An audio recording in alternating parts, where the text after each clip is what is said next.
안녕하십니까. 지금부터 한국공인회계사회 제9회 ESG 인증 포럼을 시작하도록 하겠습니다. 저는 오늘 사회를 맡은 한국공인회계사회 ESG 연구팀장 고정현이라고 합니다.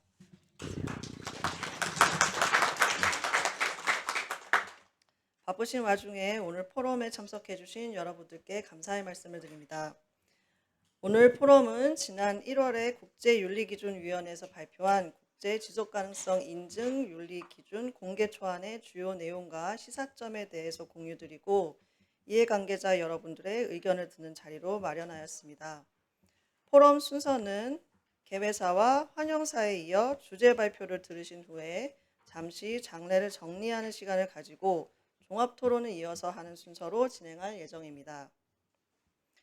주제 발표 자료는 저희 한국공인회계사회 홈페이지 ESG 자료실 본회 활동 게시판에 업로드하였으니 자료가 필요하신 분들은 자료실을 참고해 주시기 부탁드립니다. 그럼 포럼의 첫 번째 순서로 한국공인회계사회 김영식 회장님께서 개회사를 해주시겠습니다.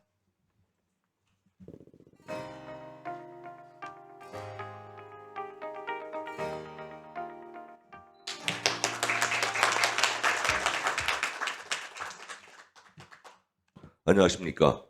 한국공인회계사회 회장 김영식입니다. 바쁘신 와중에도 귀한 시간을 내어 오늘 포럼에 참석해 주신 모든 분들께 깊은 감사의 말씀을 드립니다. 특히 오늘 포럼에서 주제 발표를 해주실 국제윤리기준위원회의 김성남 위원님, 숭실대학교 전규환 교수님, 세종대학교 양승희 교수님, 중앙대학교 하원석 교수님께 감사드립니다. 또한 종합토론의 좌장을 맡아주실 연세대학교 손성규 교수님을 비롯한 토론자 여러분께도 깊은 감사의 말씀을 드립니다. 2022년 4월 ESG 정보의 투명성 제고와 신뢰성 향상에 기여하고자 시작한 한국공인회계사회 ESG 인증 포럼이 많은 분들이 관심과 성원 덕분에 어느덧 9회째를 맞이하였습니다. 전 세계적으로 ESG 정보의 공시 및 인증 업무와 관련하여 중대한 전환점에 서 있는 지금 ESG 인증 포럼을 개최하게 되어 매우 기쁘게 생각합니다.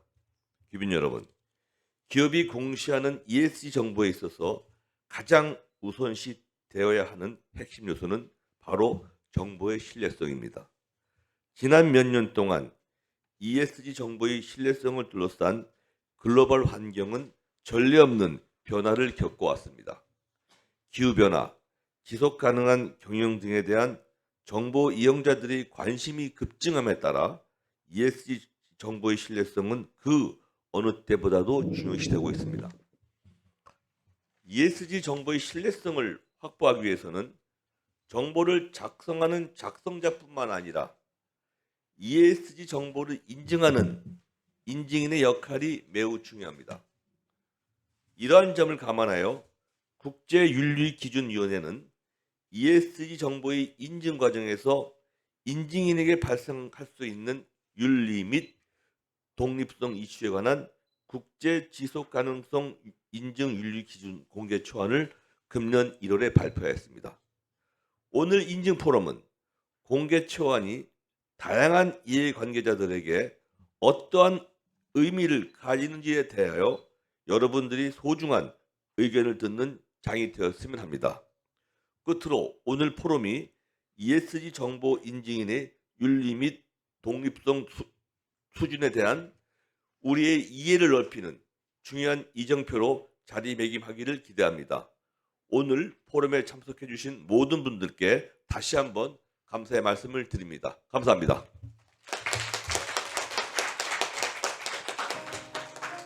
다음 순서로 한국회계학회장이신 한종수 교수님께서 환영사를 해주시겠습니다.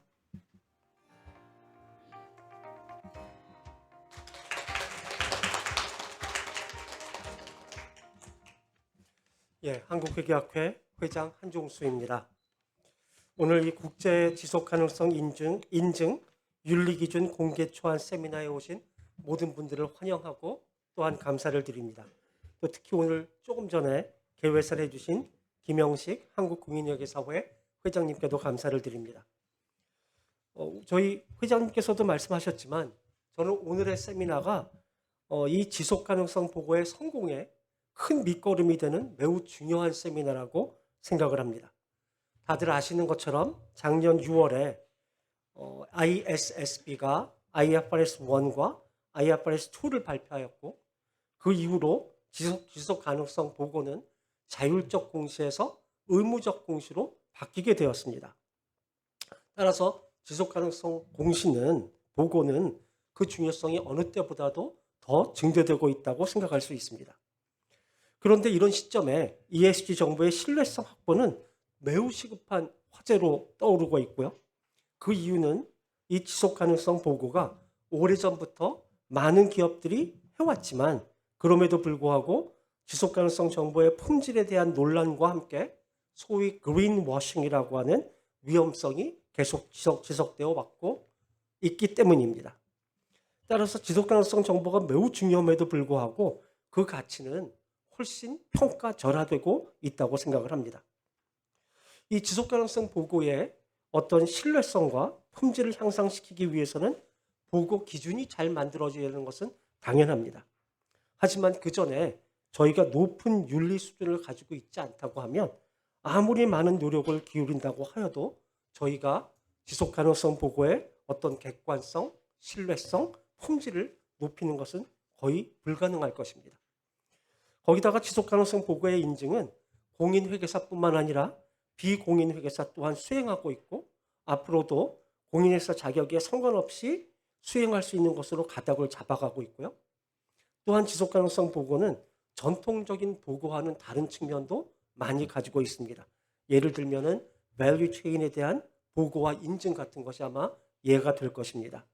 따라서 지속 가능성 인증 윤리 기준은 이런 특성을 다 포함한 굉장히 중요한 윤리 기준이라고 저는 생각합니다.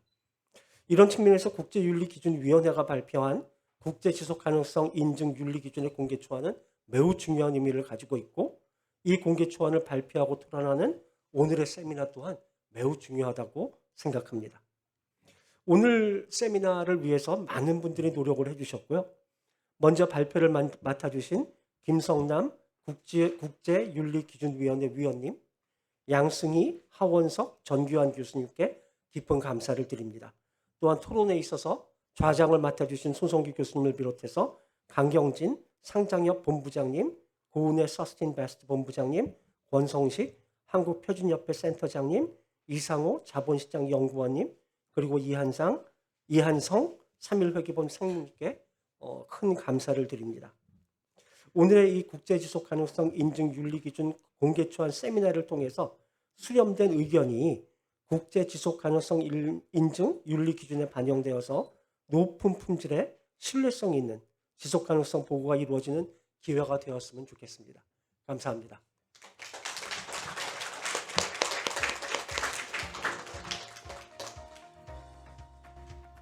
네, 한종수 교수님의 환영사 말씀 감사드립니다. 그럼 주제 발표 시간을 갖도록 하겠습니다.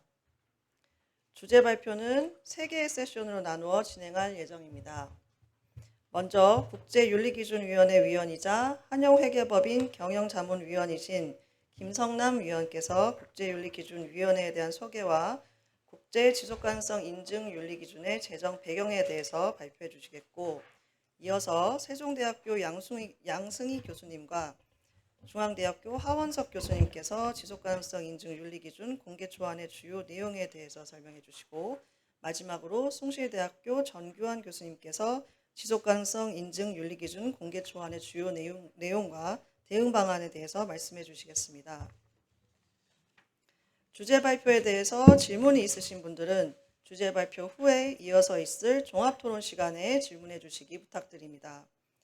온라인으로 참석하시는 분들께서는 Q&A 창에 질문을 남겨주시면 저희 담당자가 답변을 드리거나 좌장님께 전달하여 종합토론 시간에 답을 드릴 수 있도록 하겠습니다. 그럼 김성남 위원님을 먼저 앞으로 모시고 첫 번째 주제 발표를 듣도록 하겠습니다.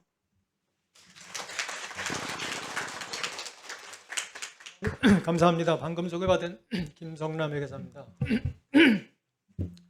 오늘 저를 이렇게 초대해가지고 말씀드릴 수 있는 기회를 주시고 또 여러분들 존경스러운 우리 회원님 또 타 인증과 관련돼서 일하시는 여러분들께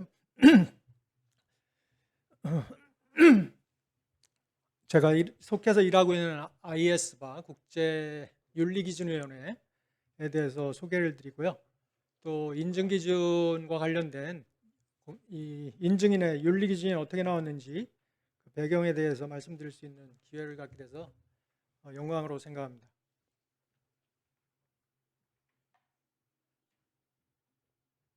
먼저 생소하실 텐데요. IS바 국제인증기준위원회라고 이렇게 칭을 하고 있는데요. 에 대해서 잠깐 소개를 드리겠습니다. IS바는 독립적인 비영리 기준 제정 기구죠. 그래서 제가 독립적이란 말씀을 우선적으로 이제 활용을 했는데 그 이유는 공인회계사의 그 윤리 기준이 과거 3, 4년 전까지만 해도 국제회계사 연맹이라는 우리끼리의 그 단체, 속한 단체에서 기준을 제정해 왔습니다. 이러다 보니까 감독기구라든지 여러 이제 이 업무와 관련된 여러 유관 단체 등에서 회계사만을 위한 기준을 제정한다 또는 기업을 위한 기준을 제정한다 이런 이제 비판이 제기되어 왔습니다. 다시 말씀드리게 되면은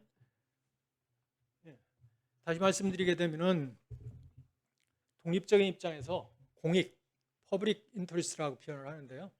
이런 것은 좀 등한시하고 어떤 집단 이기주의에 봉착해서 일을 하는 거 아니냐는 이러한 그 시선에서 비판이 제기됐고요. 따라서 개혁을 거쳐가지고 지금은 IS바가 국제회계사연맹하고는 완전히 구분된 조직으로 이제 국제회계 기준을 만들고 있습니다.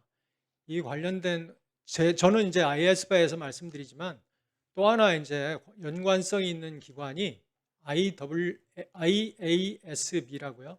국제 감사 및 인증 기준회가 있는데 이 조직도 똑같이 IS와 똑같이 독립적으로 별도의 그 기준 제정 기구로 일하고 있고요.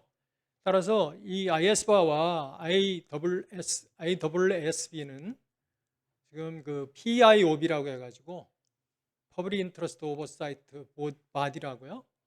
보드라고 국제 감독기구 예를 들자면 IOSCO 같은 데서 이제 결성을 한 PIOB에서 운영 전반에 대해서 구체적으로 예산 또 위원 선임 기준 제정 과정에 대해서 이제 감독을 하고 있고요.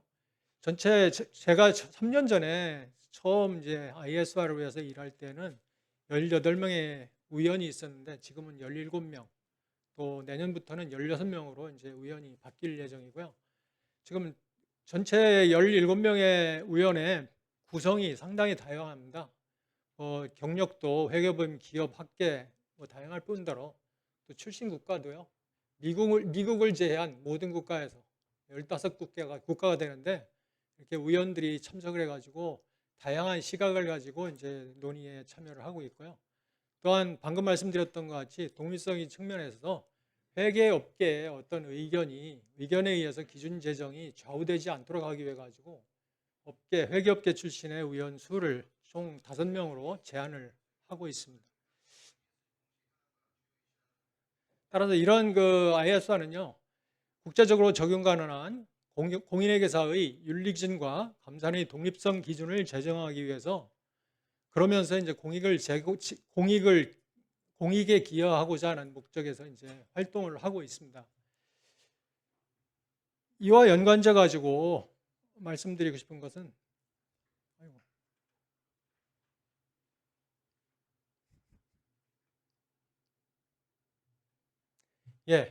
IS바가 최근에 이제 그 Strategy and Work Plan이라고요. 중장기 사업 계획을 발표를 했습니다.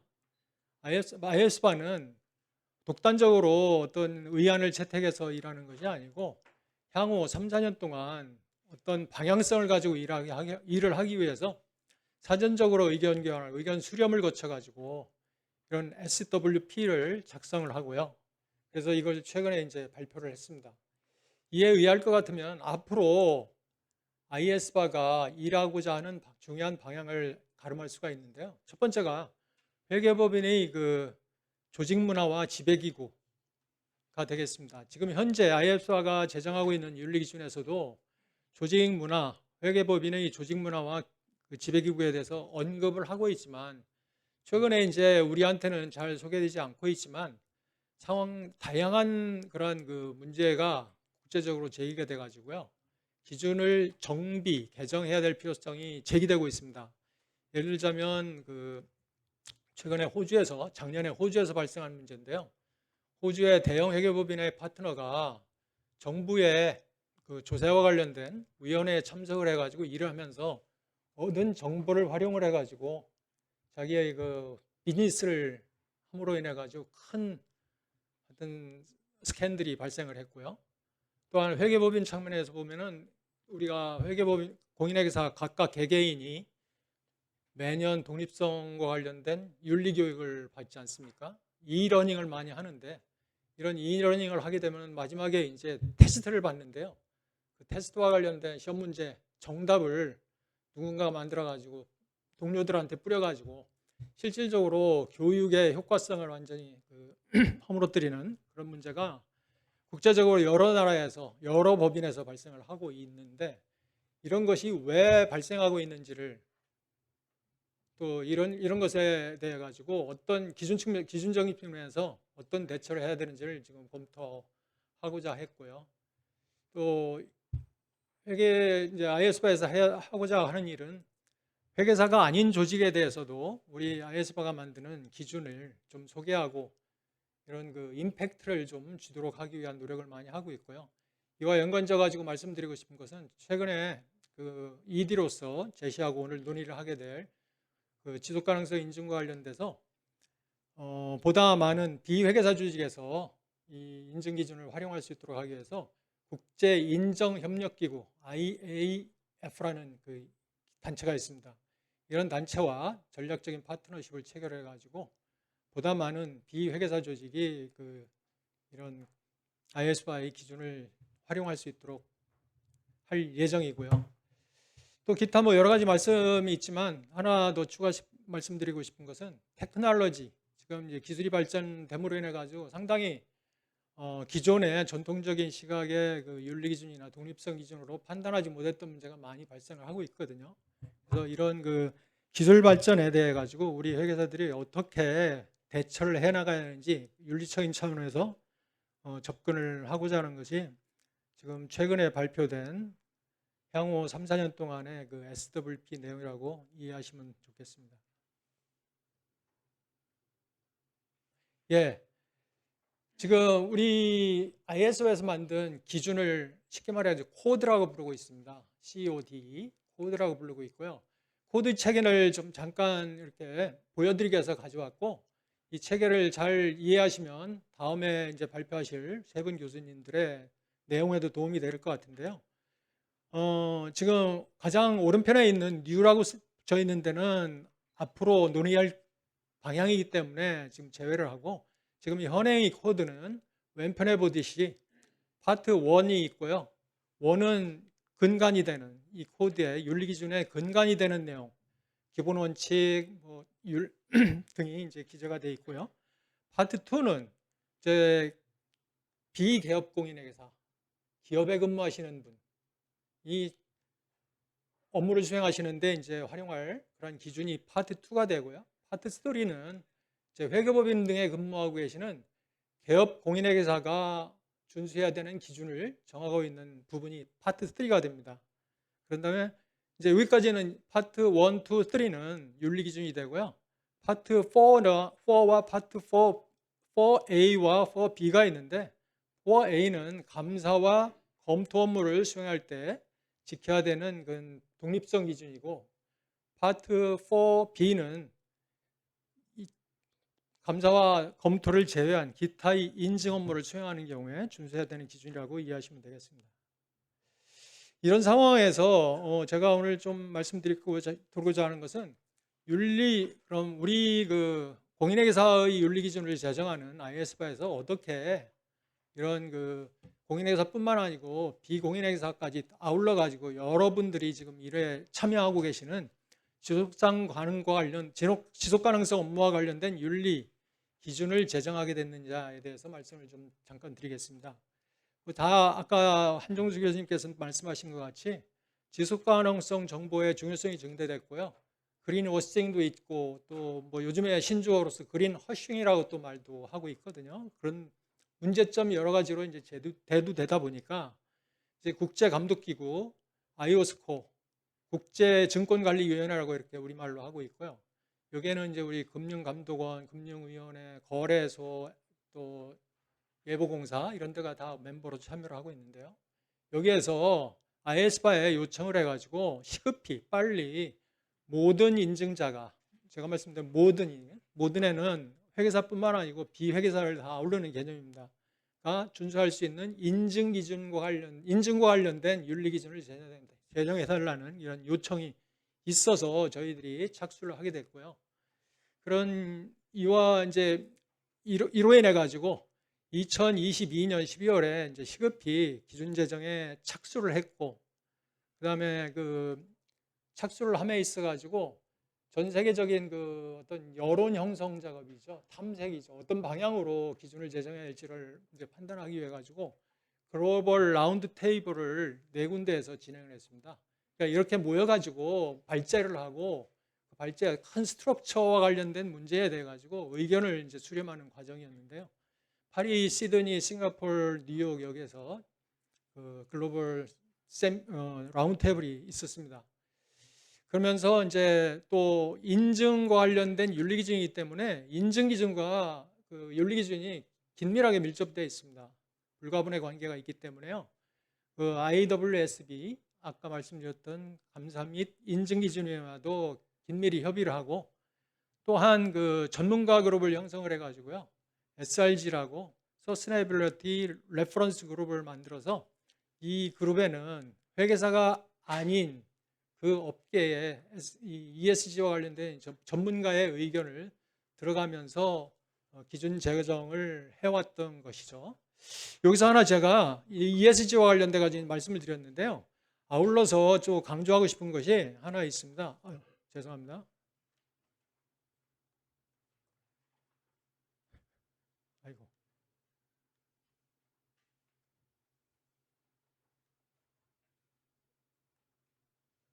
예, 외부 전문가, 이 엑스퍼트라고 하는 부분인데요. 중간에 있는 지금 ESG와 관련된 인증 기준 또 윤리 기준을 제정함에 있어 가지고 그 외부 전문가와 관련된 윤리 기준 제정 프로젝트를 동시에 시작을 해왔습니다. 아시다시피 뭐 이제 회계 감사적인 측면에서 볼 때는 외부 전문가는 인게이지먼트 팀, 업무팀의 일원에 속하지 않기 때문에 독립성이나 어떠한 규정상으로 업무를 수행함에 있어서 뭐 저촉받는 규정, 뭐 규율하는 규정이 없다고 이해하시면 되겠죠. 그런 상황인데, 그러면은 감사라는 중요한 공공재 역할을 하는 업무를 하는 데 있어 외부 전문가를 아무나한테 어떤 외부 전문가를 위촉을 해가지고 일을 해도 되겠느냐. 그런 경우에 독립성 문제도 있을 수 있겠고 자격 문제도 있을 거고 적어도 일정한 기준이 있어야 되는 거 아니냐, 이런 문제점이 계속적으로 대두되어 왔고, 그러던 차에 지금 지속 가능성 ESG 업무의 경우에는 더욱더 미래 정보, 포워드 루킹 이런 정보가 포함되기 때문에 외부 전문가의 활용이 더욱 절실하게 필요한 경우가 많을 텐데, 그러므로 차제에 이 지속 가능성과 관련된 윤리 기준 제정뿐만 아니고 엑스퍼트와 관련된 기준을 제정하는 게 좋겠다는 논의가 있어 가지고요. 지난 1년 동안 지속 가능성 윤리 기준과 제정과 동시에 외부 전문가와 관련된 기준을 제정을 해왔고요. 거의 동시에 지난 1월에 이제 익스포저 드래프트가 발표가 돼 있고요. 이에 대해서는 다음 주 화요일인가요? 4월 30일까지 코멘트가 마감이 되도록 되어 있습니다. 그래서 관심 있으신 분께서는 많은 그 의견 제출을 요청드리겠습니다. 다시 그 윤리 기준으로 돌아와 가지고요. 이런 그 기준 제정과 관련된 배경이 있었고, 이런 제가 이제 기준 제정에 참여를 하면서 몇 가지 이제 느꼈던 주요 이슈라고 할까요? 이런 거를 좀 말씀을 드려보면, 예, 첫 번째가 지속 가능성 인증 업무와 관련된 윤리 기준을 어떻게 제정해야 되느냐, 체제는 어떻게 해야 되느냐, 또는 위치는 어떻게 돼야 되느냐, 뭐 이런 게 이제 처음에 대두됐던 그 이슈였고요. 좀 더 구체적으로 말씀드리고자 한다면, 아까 제가 1, 2, 3, 4에 아니죠. 잠깐만요. 예, 이런 체제를 말씀드렸고요. 파트 1, 2, 3, 4가 있는 상황 하에서 지금 이제 파트 5라는 인증 기준을 하나의 파트로서 별도로 제정을 했는데, 이거를 어떻게 제정하는 게 좋겠느냐, 스트럭처를 어떻게 만드는 게 좋겠느냐 하는 논의가 많이 있어왔고, 그런 논의에 이제 뭐 세 가지 방향이 제시됐는데, 구체적으로는 다음 세션에서 이제 발표자께서 말씀을 하시겠지만, 제가 말씀드리고 싶은 것은 파트 2를 1, 2, 3, 4에 별도로 파트 5를 만들어 가지고 이 파트 5에 인증과 관련된 모든 윤리 기준을 다 한꺼번에 담는 그런 방식을 채택하기로 했다고 이해하시면 되겠습니다.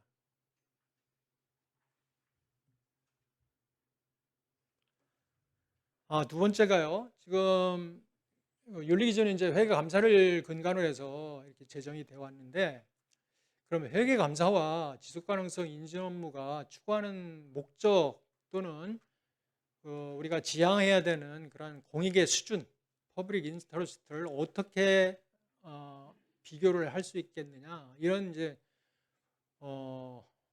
이슈가 대두됐죠.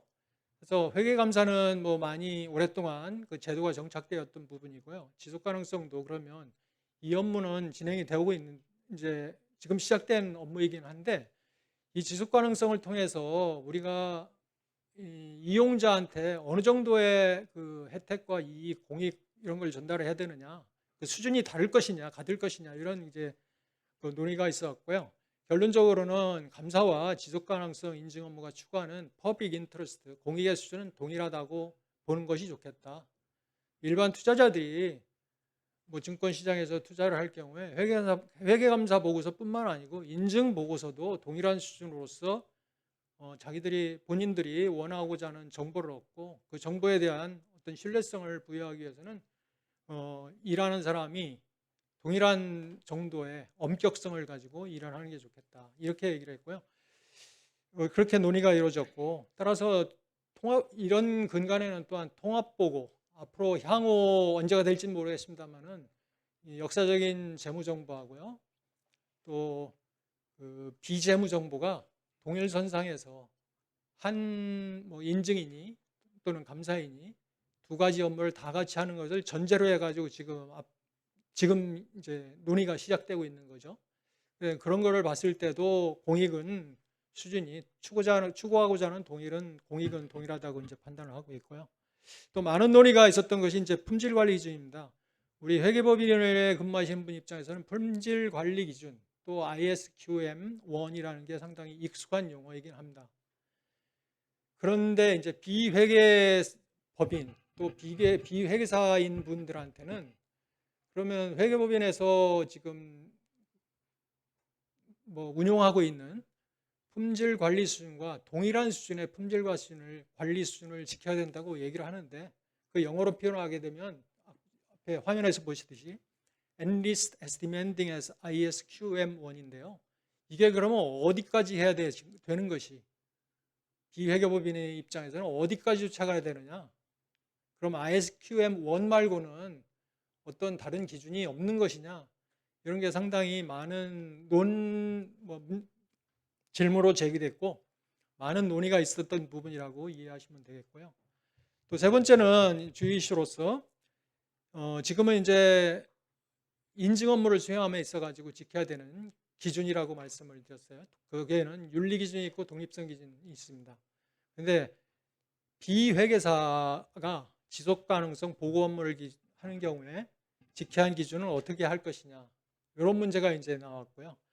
마지막으로 이제 ISO 5000번 이게 이제 IAASB에서 발표한 그 인증 기준인데요. 이거에 이제 관련돼 가지고 고려 사항은 상당히 양 기준을 어떤 일치시키려고 많이 노력하고 있습니다. 용어나 접근 방법을 많이 일치시키려고 노력했음에 불구하고 뭐 용어가 좀 약간 차 있는 부분도 있고요. 예를 들어서 Sustainability Information, 지속 가능성 정보가 뭔지에 대해서 그렇고, 또 이 접근한 시각에 있어서 그 ISSA 5000번은요, 그룹 연결과 관련된 지속 가능성 정보 인증 업무를 지금 기준을 정하지 않고 있고, 또한 밸류 체인 엔티티에 대해서도 인증과 관련된 절차와 기준을 정하지 않고 있는 반면에 우리 윤리기준위원회에서는 그룹과 관련된 별도의 기준을 이제 제시하고 있고, 또 밸류 체인 엔티티와 관련된 그 윤리기준, 또 독립성 기준을 제시하고 있고, 그거 이외에 이제 제3의 경우에 another practitioner, 타 인증이라고 이제 표현을 하게 되는데요. 그 another practitioner가 하는 업무와 관련된 그 윤리기준과 독립성 기준을 제시하고 있어서 약간의 이렇게 좀 차이가 나고 있고요. 이 그 국제 인증 기준은 9월 말까지 아마 이 사람들이 확정을 져가지고 최종본을 발표한다고 말을 하고 있습니다. 앞으로부터 9월까지 이제 많은 그 논의를 통해 가지고 좀 더 차이점이 해소되고 되지 않을까 싶기는 합니다만은 좀 여전히 지켜봐야 될 관심사라고 얘기할 수 있겠습니다. 제가 너무 뭐 광범위한 내용을 빨리 말씀드려 가지고 이해하는데 어느 정도 도움이 되는지 잘 모르겠습니다만은 혹시나 질문 있으시면 다음에 Q&A 세션에 성실히 답변하도록 하겠습니다. 예, 감사합니다.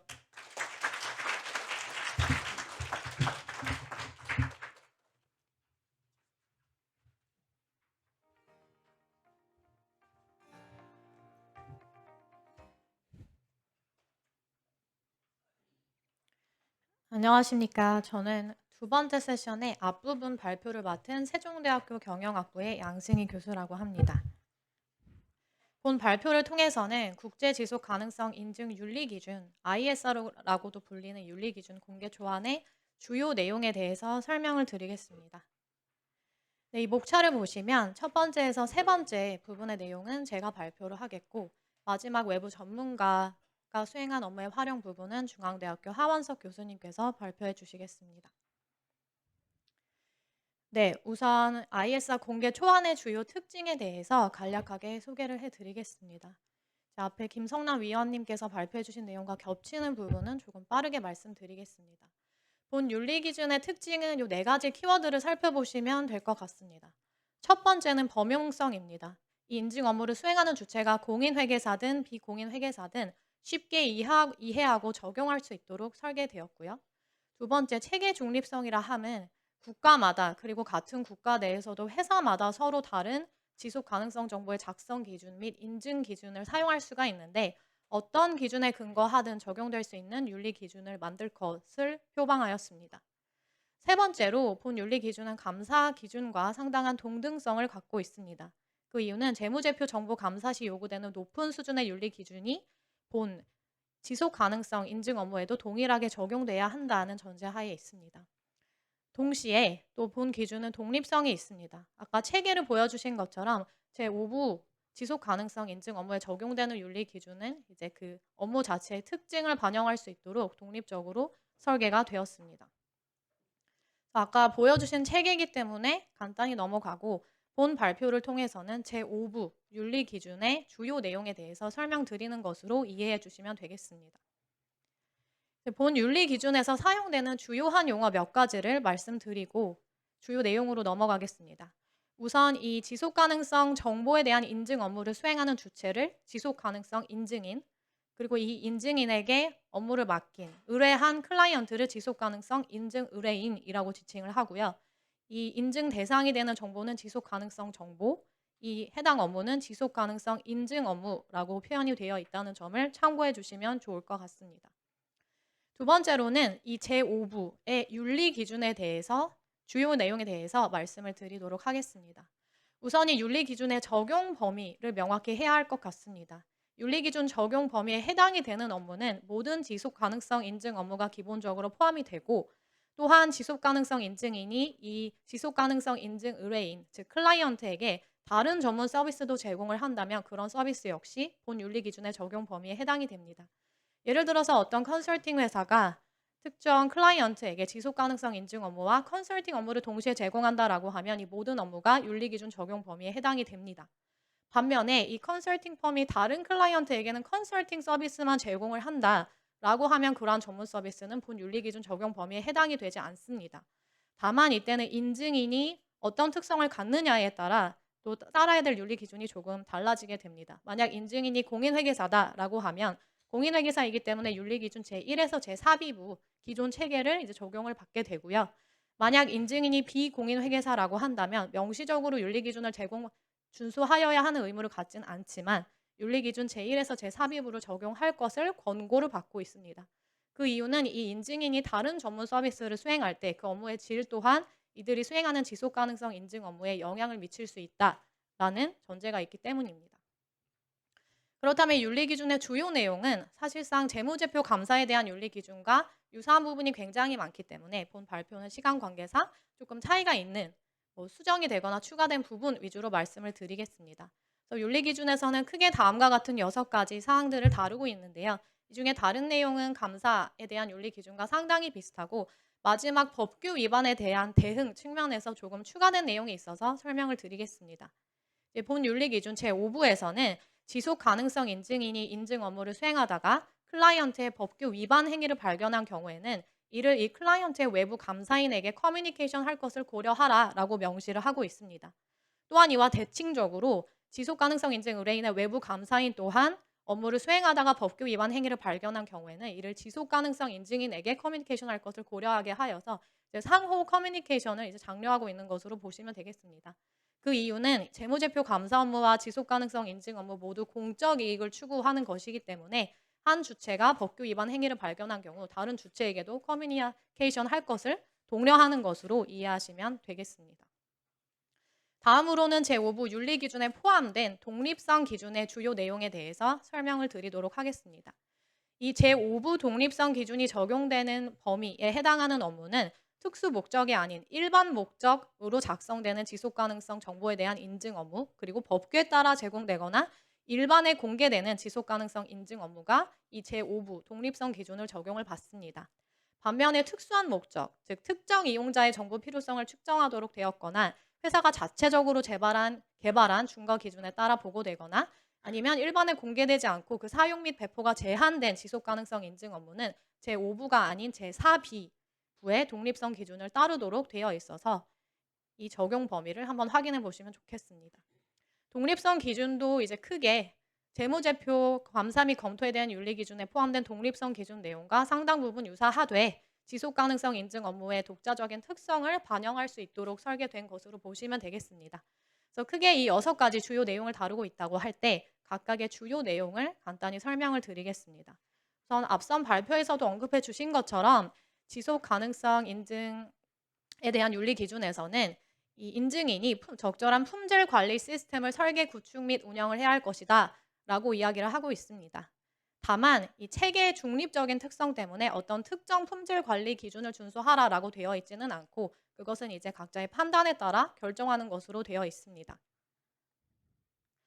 다음으로 공익 실체에 대한 언급도 있습니다. 이제 재무제표 감사 및 검토에 대한 윤리기준에서처럼 클라이언트가 공익 실체인 경우에는 조금 더 높은 수준의 독립성 위협이 발생할 수 있다라는 전제하에 이 공익 실체가 클라이언트인 경우에 또 따로 적용되는 윤리 독립성 기준들이 명시가 되어 있습니다. 예컨대 이 클라이언트에 대한 보수 관련 정보를 공개하도록 규정하거나 업무 제한 기간에 대한 더욱 엄격한 기준이 적용되는 예시가 있겠습니다. 그렇다면 이 공익 실체를 어떻게 정의하느냐가 중요할 텐데요. 본 윤리기준에서는 재무제표 감사와 관련해서 공익 실체로 정의된 기업은 제5부 윤리기준에서도 공익 실체에 해당한다라고 되어 있어서 두 기준에서 서로 다른 정의를 사용할 가능성을 차단을 하고 있습니다.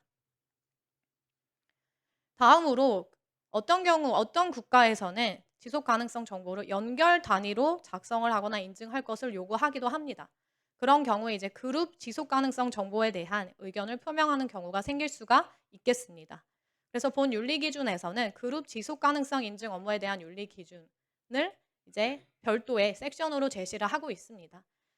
다만 한 가지 차이점은 인증 기준에서는 그룹 지속 가능성 인증 업무에 대해서 별도의 섹션을 할애하지는 않는 데 비해서 윤리 기준에서는 좀 더 명확하게 섹션을 할애해서 설명을 하고 있는데요. 그 핵심 내용은 그룹 감사 업무에 적용되는 독립성 기준과 매우 유사합니다. 다음으로 지속 가능성 정보에는 본 인증인뿐만 아니라 타 인증인이 인증한 정보가 포함이 될 수 있습니다. 이 경우에는 인증인이 타 인증인의 인증 업무를 감독 지시 검토할 수 있느냐 없느냐에 따라 고려 사항이 조금 달라지게 됩니다. 만약 지시 감독 검토할 수 있다라고 하는 경우에는 타 인증인도 본 인증팀의 일부분으로 간주되어서 동일한 윤리 기준 및 독립성 기준을 준수하여야 합니다. 반면에 지시 감독 및 검토를 할 수 없는 경우에는 이제 명시적으로 타 인증인이 본 윤리 기준을 따라야 하는 의무를 갖지는 않지만 그럼에도 인증인이 타 인증인에게 윤리 기준 및 독립성 기준을 인지 및 준수하도록 커뮤니케이션 하여야 한다라고 명시가 되어 있습니다. 다음으로 재무제표 정보와 다르게 지속 가능성 정보에는 보고 회사의 가치 사슬 회사에 대한 지속 가능성 정보도 포함이 되어 있을 수 있습니다. 이제 고객사라든가 공급 업체에 대한 내용이 포함될 수 있을 것입니다. 이 경우에 이제 밑에 그림으로 도식화한 것을 보시면 이제 P기업이 있고 그의 지속 가능성 인증인이 있는데 이들이 인증해야 되는 지속 가능성 정보에 가치 사슬 회사의 정보가 포함이 되어 있을 수가 있습니다.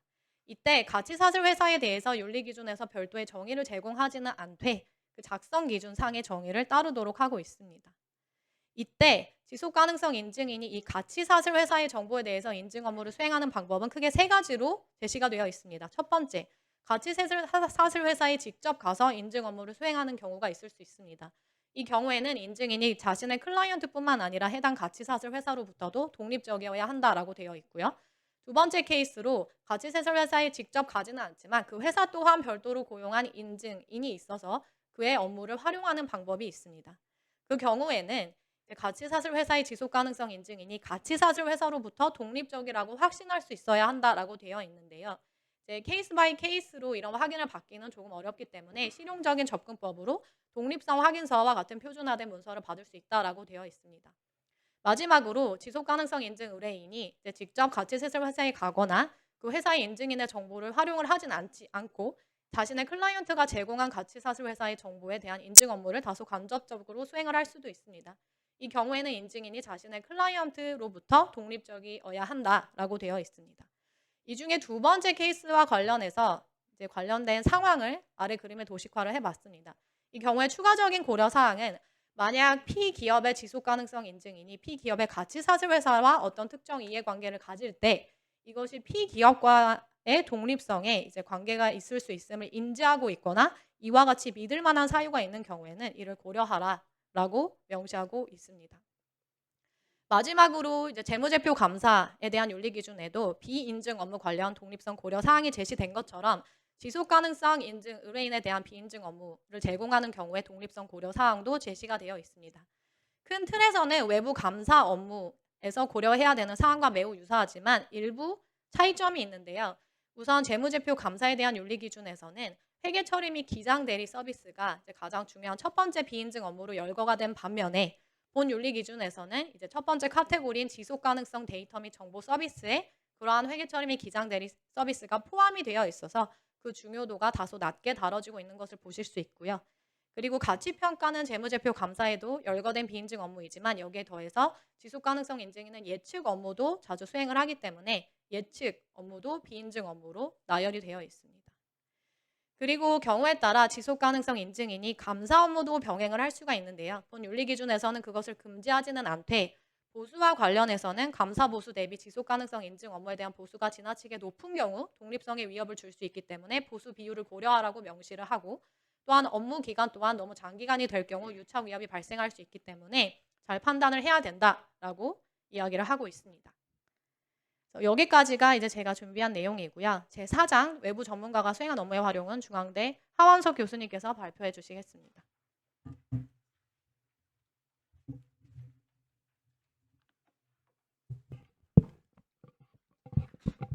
네, 안녕하십니까. 중앙대학교의 하원석입니다. 저는 외부 전문가가 수행한 업무의 활용에 초점을 두고 이와 관련된 개정 사항들에 대해서 설명드리도록 하겠습니다. 이 관련 개정 사항들은 윤리기준의 제2부와 3부 그리고 새로 추가되는 제5부에 추가되는 내용으로서 비개업 공인회계사, 개업 공인회계사 그리고 지속 가능성 인증인에게 모두 적용되는 내용입니다. 우선 배경부터 설명드리도록 하겠습니다.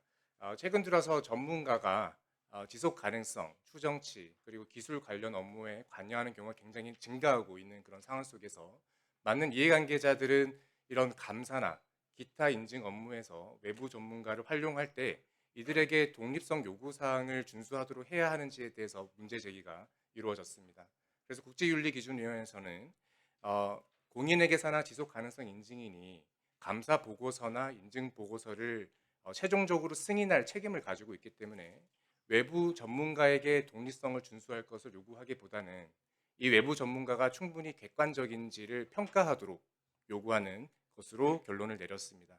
그래서 현행 윤리 기준에 따르면은 감사나 인증 업무에서 자문을 제공하는 전문가의 독립성에 대해서는 다루고 있지만 외부 전문가에 대해서는 전혀 다루고 있지 않아서 지금 개정되는 이 내용에서는 이 외부 전문가에 대한 내용을 추가하고 그리고 외부 전문가가 특히 감사나 인증 업무를 수행을 할 때 추가적으로 객관성을 평가하도록 요구하는 절차 같은 것들을 추가하고 있습니다. 그래서 업무팀과 그룹감사 조항이 개정됨에 따라서 이 외부 전문가는 업무팀의 일원이 아닌 것으로 명시되어 있고 그 말인즉슨 이 외부 전문가는 감사 업무나 이런 인증 업무의 결과에 직접적으로 영향을 미칠 수가 없습니다. 따라서 업무팀에 소속돼서 감사 절차를 수행하는 전문가라든지 또는 업무팀에 소속되지는 않았지만 회계법인 내부에 있는 이런 내부 전문가가 제공하는 이 전문 서비스에 대해서는 독립성 요구사항을 적용하고는 있지만 이 외부 전문가에게 적용할 윤리조항은 새로 만들 필요가 이제 생긴 것이죠. 그래서 외부 전문가는 감사 절차를 수행하지 않으면서 ISA 220에 따라서 감사와 관련 자문을 제공하지 않으면서 하지만 회계, 감사, 인증 이외의 분야에서 전문성을 가지고 전문 서비스를 제공합니다.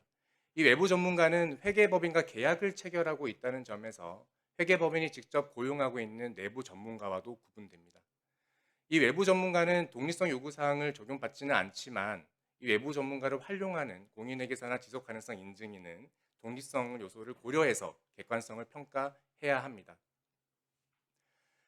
이 제한된 조항들을 설명드릴 때는 다음과 같은 체계에 따라서 살펴보도록 하겠습니다. 우선 전문가나 전문성에 대한 정의를 분명히 하고 외부 전문가를 평가할 때 고려할 요소들을 살펴본 다음에 감사나 기타 인증 업무 맥락에서 외부 전문가를 평가할 때 추가적으로 고려할 객관성 평가 요소들을 알아보고 그리고 외부 전문가의 업무를 활용하는 경우에 생길 수 있는 위협을 식별하고 평가하고 대처하는 것에 대해서 윤리기준에서 어떻게 제시하고 있는지를 알아보도록 하겠습니다.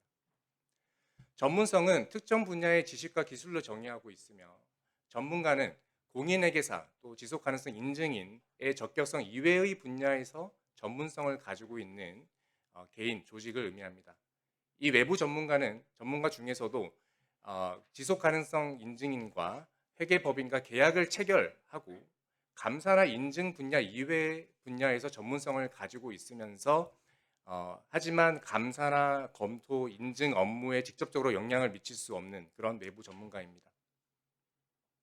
윤리기준에는 계약 조건 합의에 대해서도 이야기를 하고 있습니다.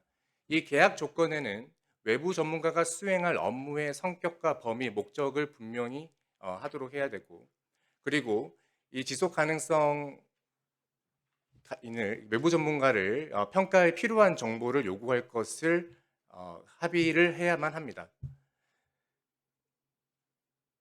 외부 전문가를 활용할 때는 이들의 적격성, 역량, 객관성을 평가를 해야 합니다. 만약에 이것을 평가하기 위해서 필요한 정보를 충분히 입수할 수 없거나 또는 그 평가 결과가 충분히 만족스럽지 않다면 이 외부 전문가의 업무를 활용할 수가 없습니다.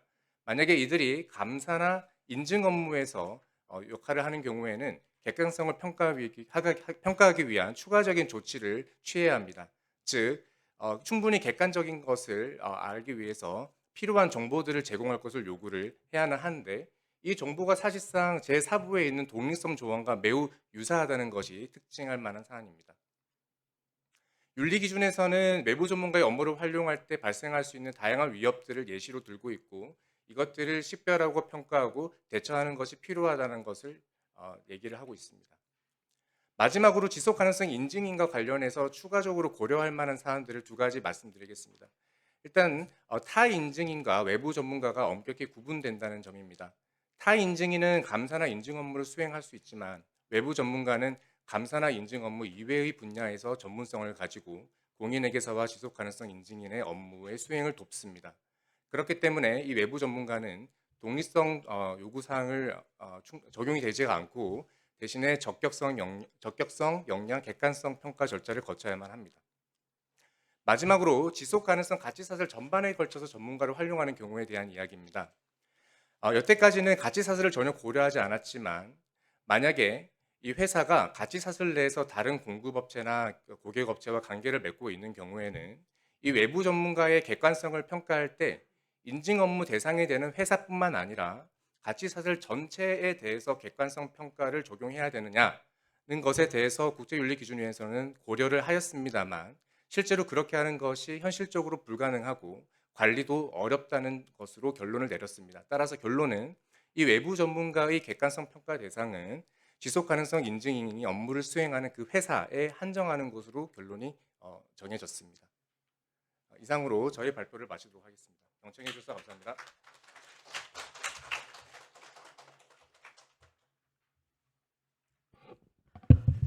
네, 안녕하십니까. 저는 숭실대학교의 전교안입니다.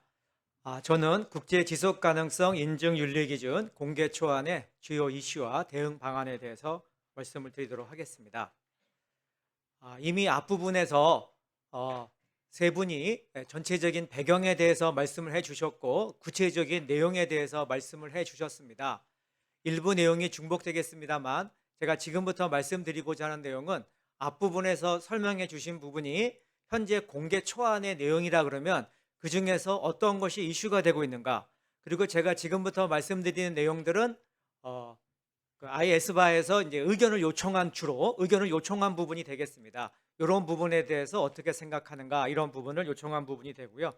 순서는 지속 가능성 인증을 위주로 말씀드리고 보고 그 다음에 외부 전문가가 수행한 업무의 활용을 말씀을 드리도록 하겠습니다. 자, 먼저 말씀드리기 전에 아까 김성남 위원님께서도 말씀을 해주셨는데요. 이 지속 가능성 정보가 뭐냐에 대해서도 사실 우리가 큰 틀에서 보면 기준이 최소한 3개가 존재합니다. 품질 관리 기준을 제외한다 하더라도 지속 가능성 공시 또는 보고와 관련된 기준이 존재하고 인증 기준이 존재하고 그다음에 지금 얘기하는 윤리 기준이 존재하는데 이 세 기준 간에서 용어라든지 이런 부분들이 일맥상통하고 일관성이 유지가 되어야 되기 때문에 의도적으로 윤리 기준에서는 그 지속 가능성 정보에 대한 걸 좀 포괄적으로 정의를 내렸다, 이렇게 이제 기술을 하고 있습니다. 이미 나왔습니다만 한 번만 잠깐 다시 한번 말씀드리면 기본적으로 이 ISR 지속 가능성 인증 윤리 기준은 회계 감사와 동등성이다, 그러니까 이퀴벌런트하다는 얘기를 계속해서 쓰고 있습니다. 아까 처음에 말씀해 주신 대로 파트 5로 독립적으로 존재하고요. 공인회계사, 비공인회사 모두에게 적용 가능하고 보고나 인증 체계에 중립적이다. 제가 이제 더 이상은 말씀 안 드리겠습니다. 이 말씀을 드리는 이유가 이러한 입장을 취했는데 이거에 대해서 어떻게 생각하는가, 이것이 사실 현재 공개 초안에서 물어보는 내용들이 되겠습니다. 그 다음에 제5부, 그러니까 파트 5의 범위와 관련돼서도 이 독립성 기준도 5,400에서 5,700까지 나와 있는데요.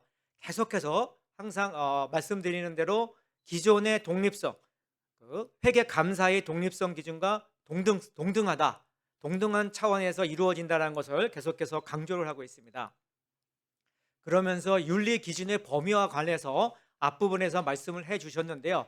이제 결론은 세 번째가 되는데 조금 이제 배경이나 이런 걸 제가 말씀을 드리면은 사실 검토한 대안은 3가지가 있는데요. 첫 번째는 지속 가능성 인증인이 지속 가능성 인증 업무만을 할 때, 이때만 적용되는 가장 좁은 범위의 윤리 기준을 생각했고, 두 번째는 현재의 윤리 기준처럼 모든 일을 할 때 적용되는 윤리 기준을 생각을 했으나 현재의 공개 초안은 이제 3번째가 되겠습니다. 즉 인증인이 동일한 지속 가능성 인증 의뢰인에게, 즉 클라이언트에게 지속 가능성 인증 업무를 제공하는 경우하고 플러스 기타 모든 서비스에 대한 윤리 기준을 제정한다. 바꿔 말하면 아까도 설명을 해 주셨는데요. 클라이언트 입장에서 지속 가능성 인증과 기타 업무를 제공하는 경우에는 이 기준을 적용하지만 그렇지 않은 경우에는 이 기준을 적용하지 않는다. 그래서 많은 고민을 했는데 절충안으로서 이러한 안을 택했고 합리적인 대안이라고 생각이 됩니다. 아까 이제 설명을 해 주셨는데요. 사실 이제 논란이 될 수 있는 것이 지속 가능성 인증인이 지금 제한된 파트 5를 적용하는 거에 대해서 공인회계사건, 비공인회계사건 적용하는 거에 대해서는 논란의 여지가 없습니다. 다만 지속 가능성 인증인이 그 기타 업무, 지속 가능성 인증 업무 이외의 업무를 제공하는 경우에는 공인회계사는 1부에서 4B부까지를 적용하도록 의무가 되어 있는데 비공인회계사는 현행 윤리 기준인 제1부에서 4B부까지 적용하는 것을 권고 사항으로 되어 있습니다. 다만 이제 여기서 이제 논란이 될 수 있는 부분이 이 지속 가능성 인증 업무 이외의 업무가 또 지속 가능성 인증 업무에 영향을 줄 수 있는데 공인회계사는 기존의 윤리 기준을 강제로 적용하고 비공인회계사는 적용을 안 받아도 되기 때문에 그러한 부분들이 지속 가능성 인증 업무에 영향을 줄 수도 있다. 이 부분을 아마 고민을 했다고 봐지고요. 반대로 또 그렇다 그러면 비공인회계사에게 공인회계사와 동일하게 지속 가능성 인증 업무 이외의 업무를 제공하는 경우에도 일부에서 그러니까 파트 1에서 파트 4B까지를 적용하도록 한다 그러면은 비공인회계사가 현재로서는 수용 가능성이 좀 낮아질 수 있는 그러한 문제들도 있겠습니다. 오부의 구조와 관련돼서는요. 달랑 5270을 추가를 하게 되는데요. 사실 270, 그러니까 200단위는 맨 처음에 말씀해 주신 대로 비개업 공인회계사에 대한 내용이 되겠습니다.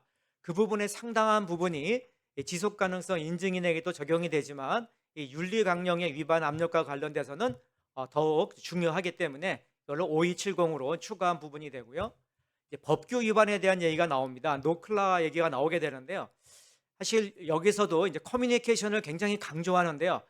제가 보기엔 이제 중요한 커뮤니케이션 3가지가 나오는데요. 첫 번째가 지금 나오는 감사인과 지속 가능성 인증인과의 커뮤니케이션.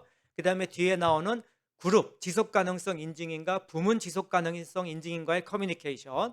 그다음에 아까도 말씀해 주신 대로 타 인증인이 많이 나오기 때문에 지속 가능성 인증인과 타 인증인과의 커뮤니케이션을 굉장히 강조하고 있는데요. 첫 번째, 외부 감사인과 지속 가능성 인증인 간의 법규 위반과 관련된 커뮤니케이션을 강조하고 있고요. 그다음에 이제 비개업 공인회계사가 과거에는 이제 회계 감사와 관련돼서 법규 위반이나 그런 걸 발견하게 되면은 감사인에게 통지를 하도록 되어 있는데 동일한 의미에서 지속 가능성 인증인에게도 통지하는 그런 부분에 대한 논의가 이루어지고 있습니다. 공익 실체의 개념과 관련돼서는 아까 말씀드린 대로 3가지 기준이 최소한 존재하게 되는데 이거를 일치시키는 쪽으로 그렇게 했기 때문에 큰 문제는 없으리라고 생각이 됩니다. 그룹 지속 가능성 인증 업무인데요.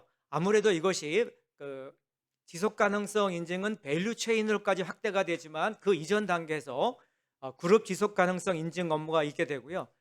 동일하게 회계 감사에서의 그룹 감사와 부문 감사인과 동일하게 그룹 지속 가능성 인증 업무와 부문 지속 가능성 인증 업무를 동등한 수준으로 강조를 하고 있고요.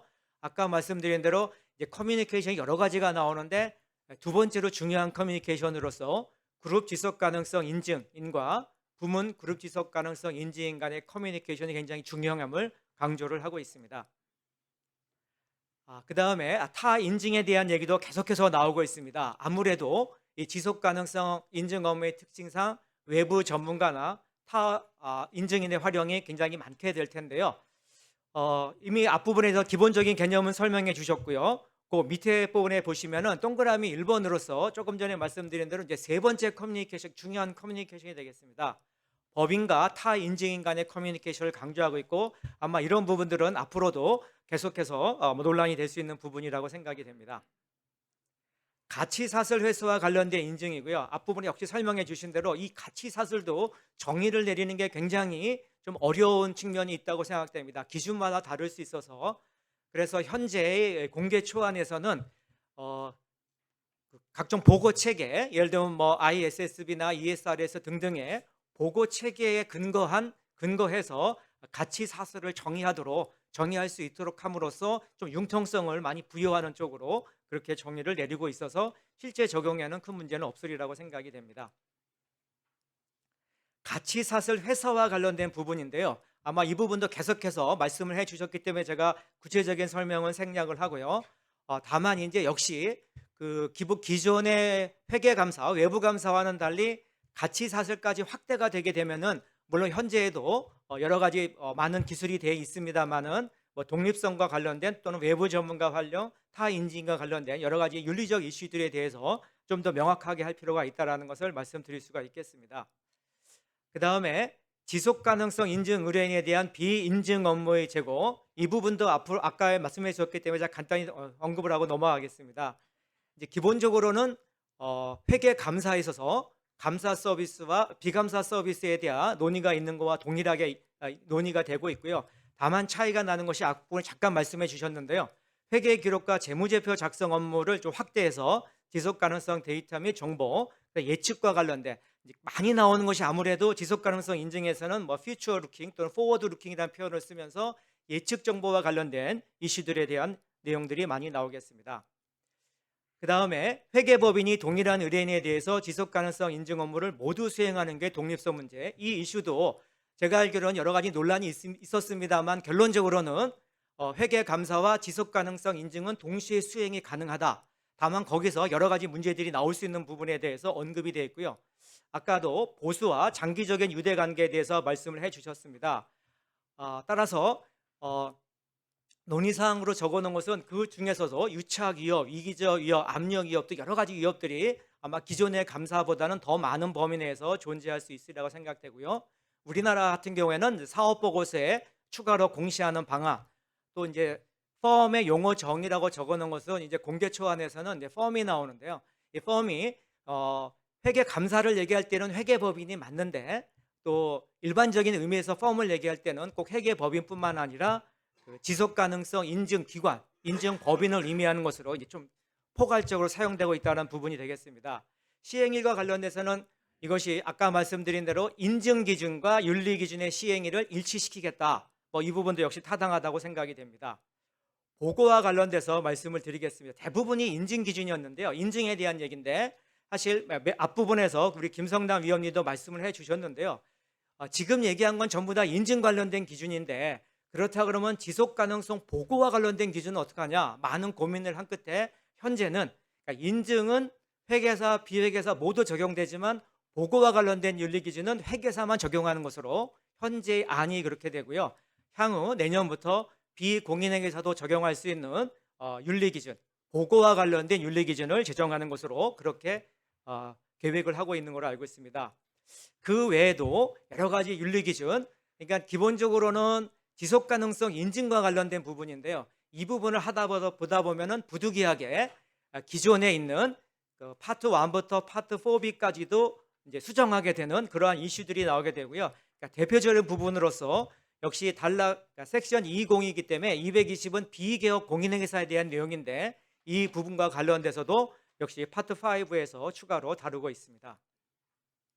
외부 전문가가 수행한 업무 활용과에 대해서도 구체적인 내용은 말씀을 해주셨고요.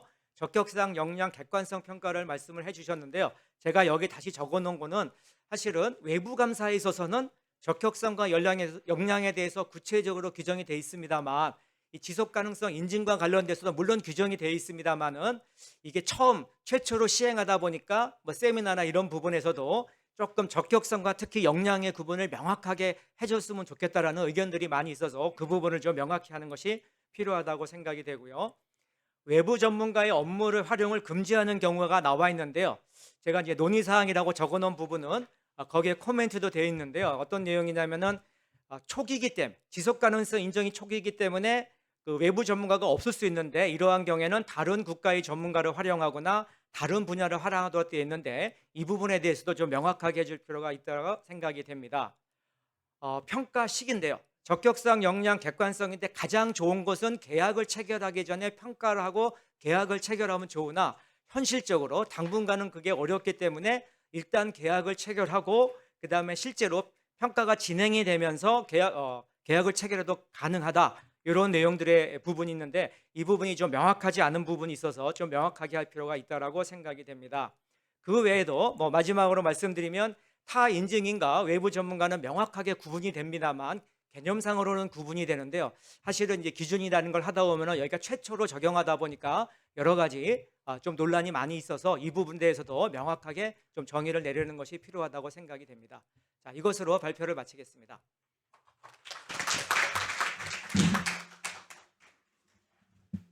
네, 이것으로 주제 발표를 마치도록 하겠습니다. 네 분의 주제 발표 감사드립니다. 지금부터 약 5분간 토론을 준비하는 시간을 가질 텐데요. 장내에 계신 여러분들께서는 잠시 쉬는 시간을 가지시고 5분 후에 3시 10분까지 자리로 돌아와 주셔도 좋겠습니다. 네, 이제부터 종합 토론을 시작하도록 하겠습니다. 토론의 좌장은 윤리기준위원회 위원장이자 연세대학교 교수이신 손성규 교수님께서 맡아주셨습니다. 이후 종합토론의 진행은 손성규 교수님께 부탁드리겠습니다. 예, 안녕하세요. 방금 소개받은 연세대학교 손성규 교수입니다. 제가 국내에 돌아와서 교육 시작한 지 한 30년 됐는데요. 제일 처음에는 인증하면은 당연히 재무제표에 대한 인증이었어요. 그리고 좀 시간이 지나다 보니까 내부 회계 관리 제도가 도입됐고요. 그다음에 내부 회계 관리 제도에 대한 검토 인증이 시작됐고요. 조금 지나다 보니까 이게 미흡하다 해가지고 이제 감사 업무를 이제 업그레이드 됐죠.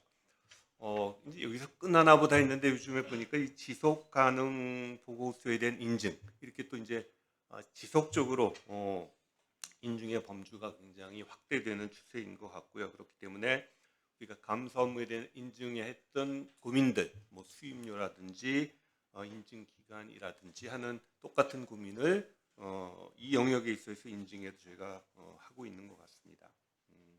아까 우리 김성남 위원님 통합보고 관련을 말씀을 주셨는데 저도 이제 관여하고 있는 회사가 있는데 공시 담당하시는 분들 말씀 들으면은 공시에 대한 부담이 굉장히 큰 것 같아요. 뭐 여기 나와 있는 지속 가능 보고서도 있지만은 기업 지배 구조 보고서라는 것도 있거든요. 그렇기 때문에 공시에 대한 부담이 이렇게까지 이제 부담뿐만 아니고 여기에 대한 인증이 쫓아가게 되는데 저희가 진행되는 사항을 잘 학습해야 될 것 같습니다. 네 분 발제해 주셨고요. 발제자에 대해서 저희가 5분의 패널리스트를 모셨습니다.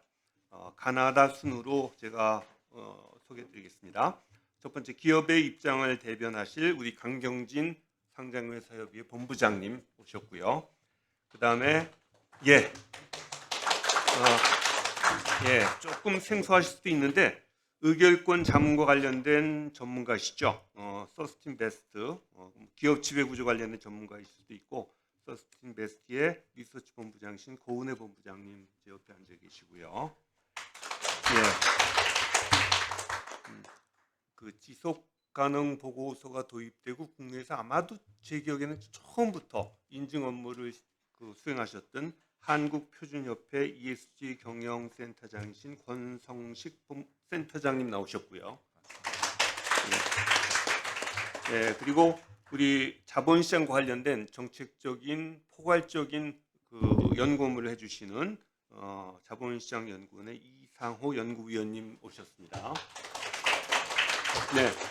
그다음에 지속가능 보고서 인증의 한 축을 맡고 계신 회계법인을 대표하여 3일 회계법인의 이한성 상무님 모셨습니다. 토의 순서는 패널 순서는 가나다 순으로 시작했고요. 강경진 본부장님께서 시작해 주시겠고 시간은 한 6분, 7분 그 정도 사용하시면 될 것 같습니다. 네, 안녕하십니까. 상장회사협의회 강경진 상무입니다. 국제 지속가능성 윤리기준 공개 초안에 대해서 기업 관점에서 몇 가지 좀 의견 말씀을 드리려고 합니다. 먼저 지속가능성 정보의 인증 정착을 인증 품질을 위해서는 인증인과 인증기관의 적합한 윤리기준과 품질 관리 기준을 준수하는 것이 필수적이라고 생각을 합니다. ISSA 5000에서는 각국의 규제기관과 기준 제정기구에서 윤리기준과 품질 관리 기준을 적합한 기준의 요건을 정립할 책임이 있다는 관점을 밝힌 바가 있는데요. 인증기준 정비와 함께 다양한 자격의 인증인이 적용하는 윤리기준과 품질관리 기준을 평가 정립할 필요가 있고 실효성 있는 기준 준수를 보장하는 장치도 고려할 필요가 있다는 점에서 이번 공개 초안이 큰 의미를 갖는다고 생각을 하고 있습니다. 저는 오늘 공개 초안에 관한 내용 짧게 몇 가지와 그 밖에 공개 초안에 관한 내용은 아니지만 기업이 갖고 있는 약간 한 가지 정도의 우려 사항을 전달 말씀을 좀 드리도록 하겠습니다. 먼저 공개 초안의 내용과 관련돼서 첫 번째로 법규 위반 사항에 대해서 기업과 외부 감사인과 혹은 지속 가능 인증인 간의 커뮤니케이션을 공개 초안에서 강조를 하고 있는데요. 아무래도 이게 법규 위반 사항이다 보니까 기업의 감사나 감사위원회 등 내부 감시 기구도 해당 사항을 알아야 하지 않을까라는 생각을 해보았습니다. 현재 외부 감사법에서도 유사한 규정을 두고 있어서 이 커뮤니케이션의 주체로서 내부 감사 기구도 고려를 하는 것이 어떨지에 대해서 의견을 한번 드려보는 바입니다. 그다음 공개 초안의 내용과 관련된 두 번째 사항으로서 그룹 지속 가능성 인증 업무 또는 가치 사슬 회사 인증 업무에 대해서 우려 말씀을 좀 드리려고 했는데 아까 발표자분들의 말씀을 듣다 보니까 해당 국가에서 스콥 3를 평가하도록 의무화하는 경우에 적용하는 챕터라고 이해가 돼서 향후 이 부분은 이제 당국과 이제 논의를 하는 과정에서 우리나라의 스콥 3 인증 범위가 지금 바로 들어가느냐 아니냐에 따라서 해당 여부가 달라질 수 있어서 이 부분에 대한 의견 말씀은 생략하도록 하겠습니다.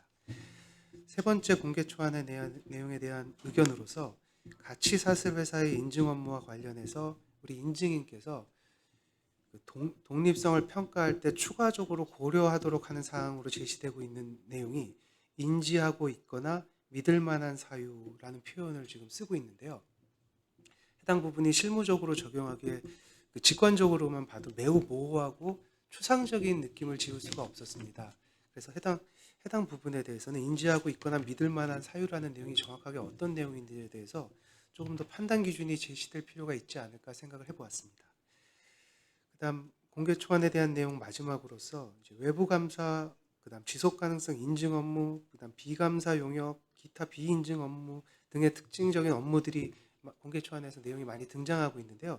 이 업무 간의 성격이나 이런 것들이 실무적으로 상당한 판단이 좀 필요할 수도 있을 것 같아서 이 독립성과 관련해서 해당 업무의 성격과 독립성의 성격을 좀 더 구체적으로 제시하는 것은 어떨지 한번 생각을 해보았습니다. 이상이 이제 공개 초안에 대해서 제가 생각한 내용을 간략하게 말씀을 드렸고요. 마지막으로 이제 공개 초안이 아닌 내용으로서 좀 기업이 갖고 있는 우려를 공개 초안과 좀 내용이 관련이 없을 수는 있겠습니다만 좀 말씀을 드려보면 이번 저희 기업들이 이제 공개 초안의 내용 이외의 이슈로서 저희 상장 기업의 ESG 공시 이행에 따른 부담에 대해서도 이 윤리 기준의 제정과 함께 종합적인 고려가 좀 필요하지 않을까 생각을 하고 있습니다. 현재 저희 상장 기업들이 자본시장 관련 규제에 대해서 상당한 부담을 갖고 있는 상황인데요. 만약에 이번 지속 가능성 인증인의 윤리와 관련된 논의가 대상 기업의 인증 비용 증가 혹은 컴플라이언스 비용 증가와 지나친 업무 부담으로 연결된다면 기업 관점에서 긍정적인 반응을 좀 얻기는 어렵지 않을까 생각을 해보았습니다. 이제 이 공개 초안을 읽으면서 전체적인 기준의 구성이 이제 외부 감사 중심의 공인회계사에 초점을 맞춰 두고 있다고 생각이 들었고요.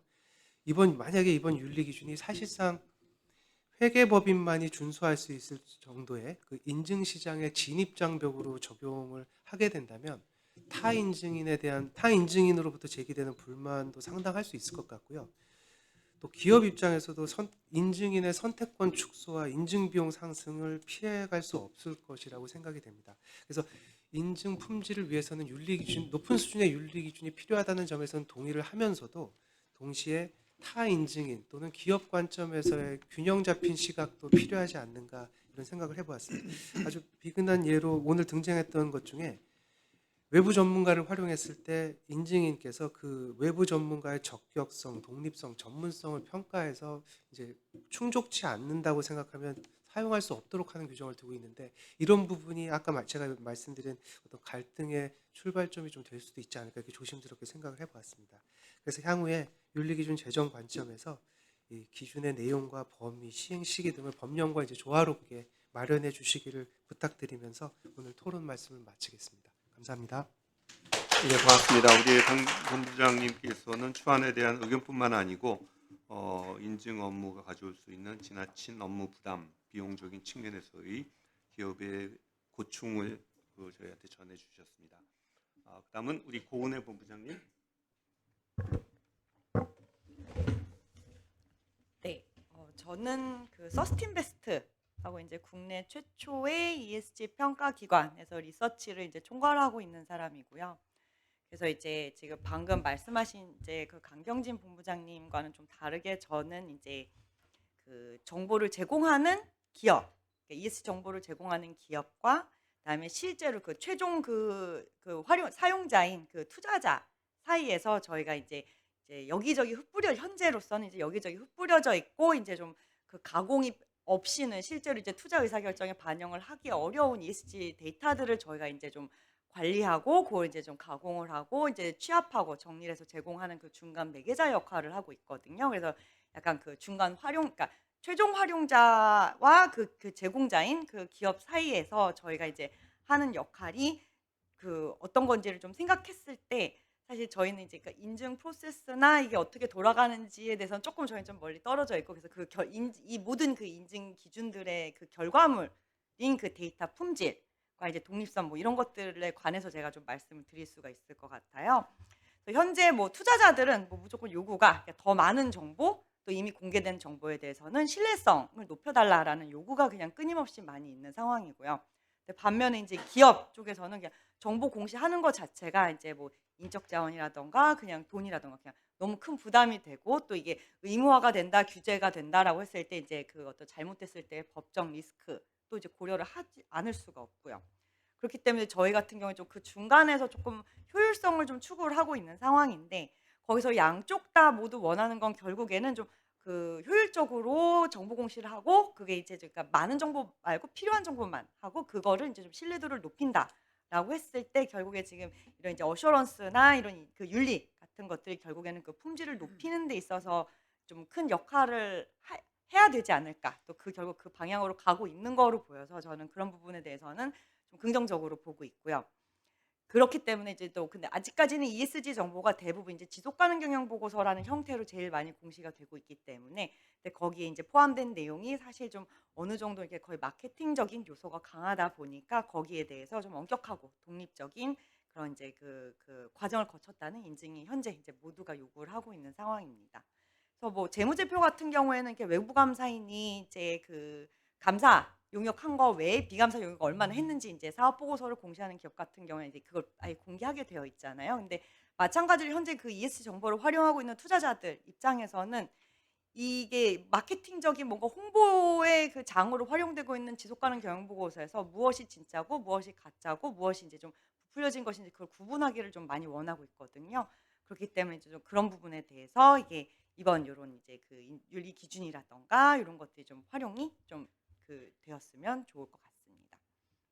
그다음에 특히 이제 투자자 입장에서는 결국에는 이 모든 요구가 결국 이제 투자 의사 결정에 반영을 해서 ESG 정보를 그게 이제 그 재무 성과와 연계되는 이제 수익률 제고에 이게 이어지는 거를 결국 원하고 있기 때문에 그게 투자 수익률에 그 직접적인 영향을 미치는 의사 결정에 반영이 되려면 결국에는 이제 그 정보가 믿을 수 있는 거다라는 그거를 누군가가 이제 제공을 해야 되기 때문에 결국 이런 윤리 그 기준도 이제 그런 그 목적에서 조금 모두 바라봐 주셨으면 좋을 것 같습니다. 그다음에 특히 이제 이런 윤리 얘기가 나올 수밖에 없는 게 이제 그린워싱과 관련해가지고 특히 이제 기업 쪽에서 또 이제 또 투자자 입장에서 양쪽 다 모두 지금 이제 그 그린워싱과 관련된 이제 법적 규제라든가 이런 것들이 계속 늘어나고 있거든요. 그러니까 금융기관 투자자 사이드에서는 금융기관인 경우에는 이게 이제 그 ESG 목적을 가진 뭐 금융 상품이다라고 그냥 아무 근거 없이 얘기를 하면 안 된다라는 것들이 지금 실제로 이제 많은 법적 규제들이 들어가고 있고 또 이제 잘못된 정보를 공시한 기업 같은 경우에는 민사 소송 리스크도 지금 이미 실제로 해외에서는 많이 이제 소송이 걸려 있는 케이스들이 있기 때문에 이런 부분들을 이제 그냥 모두가 그냥 다 서로 그냥 그치 말만 믿고 하는 건 사실상 불가능하기 때문에 좀 이번 그 ISI 인증 그 기준이 좀 그런 목적에서 이렇게 잘 좀 적용이 됐으면 좋겠다라고 저는 생각을 하고 있습니다. 그래서 특히 저희 같은 이제 서스틴베스트 같은 평가 기관은 결국에 이제 그러니까 저희가 그 데이터를 생산하는 것은 아니지만 저희가 결국에 이제 그 취합하고 다루고 제공하고 있는 그 데이터의 신뢰성과 품질 자체가 저희가 제공하는 이제 원 데이터 또 이제 그 평가 점수라던가 등급이라던가 이런 거에 그 품질에도 직결되고 있기 때문에 저희도 이제 저희가 직접적인 이해관계자는 아니지만 그 결과물에 영향을 받는 그 기관으로서 저희도 좀 그 검증 인증 품질에 대해서 저희가 영향을 받게 되니까 이런 부분들에 대해서는 저희도 좀 계속 좀 지켜보고 있습니다. 네네. 예, 고맙습니다. 평가기관의 입장에서 인증 품질 말씀을 주셨고요. 아까 약간 그 홍보성일 수도 있다는 말씀을 주셨는데 잠깐 그 생각을 했었어요. 우리 재무제표에 대한 인증은 기업회계 기준에 의해 작성되기 때문에 굉장히 정형화된 그 재무제표인데 지속가능 보고서는 굉장히 다양한 정보가 담기기 때문에 과연 모든 분들이 같이 이해할 수 있는 인증이라는 게 얼마만큼 가능할지에 대한 그런 부분도 저희가 풀어나갈 숙제 아닌가 이렇게 생각을 좀 해봤습니다. 그 다음은 우리 권성식 센터장님. 한국표준협회 ESG 경영센터장 권성식입니다. 네. 저희는 그 2007년도부터 한 17년 정도 이제 그 지속가능 경영 보고서 관련된 검증 업무를 이제 수행을 하고 있습니다. 그래서 사실 오늘 이렇게 이런 자리를 맞아서 저희가 이런 의견을 드릴 수 있게 된 점에 대해서 대단히 감사드리고요. 우선 큰 측면에서 한 3가지 측면에서 좀 저는 이제 말씀을 드리고자 합니다. 예.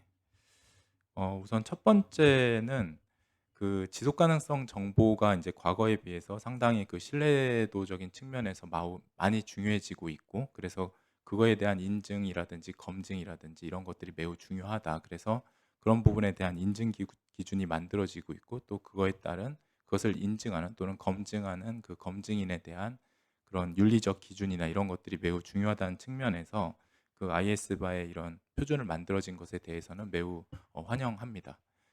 특히나 그 처음에 저희가 그 IS바 그 초안을 보았을 때는 그 공시 기준이라든지 또는 검증 기준에 대한 부분에 대해서 그 중립적 프레임워크를 취하지는 않았던 것 같아요. 그러니까 IFA의 공인 회계사 연맹인가요? 거기에 그 ISSB 공시 기준이라든지 또는 IWSB의 ISSA 5000 기준을 근간으로 해서 이제 윤리 기준도 처음에 만들어졌던 것으로 제가 알고 있었는데, 최근에 나온 다시 이제 최종 버전을 봤을 때는 ISSB뿐만이 아니라 ESRS라든지 또는 다른 여러 공시 기준들을 역시 참고할 수 공시 기준을 이제 윤리 기준에 적용할 수 있도록 하고 있고, 또한 검증 기준 역시도 IWSB의 ISSA 5000을 물론 많이 상호 보완적으로 이제 운영하는 것을 이제 강조하고는 있지만 그것만을 유일한 검증 기준으로 하고 있지는 않기 때문에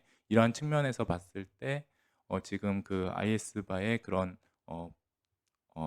중립적인 프레임워크를 이제 유지해가는 부분에 대해서는 현재 지속가능 경영 정보 공시 시장의 상황에 잘 맞춰서 만들어진 것 같다라고 저는 일단 생각을 합니다.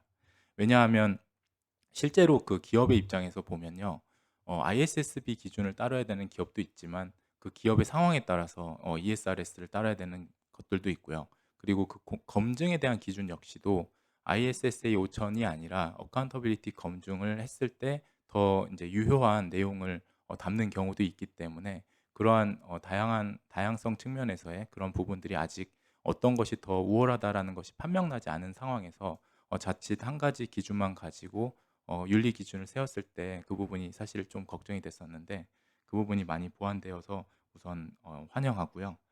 두 번째는 바로 그 인증기관과 인증인 또는 검증기관과 검증인에 대한 그런 윤리 기준에 대한 부분인데요. 이미 이 부분도 어느 정도 그 아까 김성남 그 위원님께서 말씀해 주실 때 어느 정도 보완이 되고 있는 게 느껴지긴 했습니다.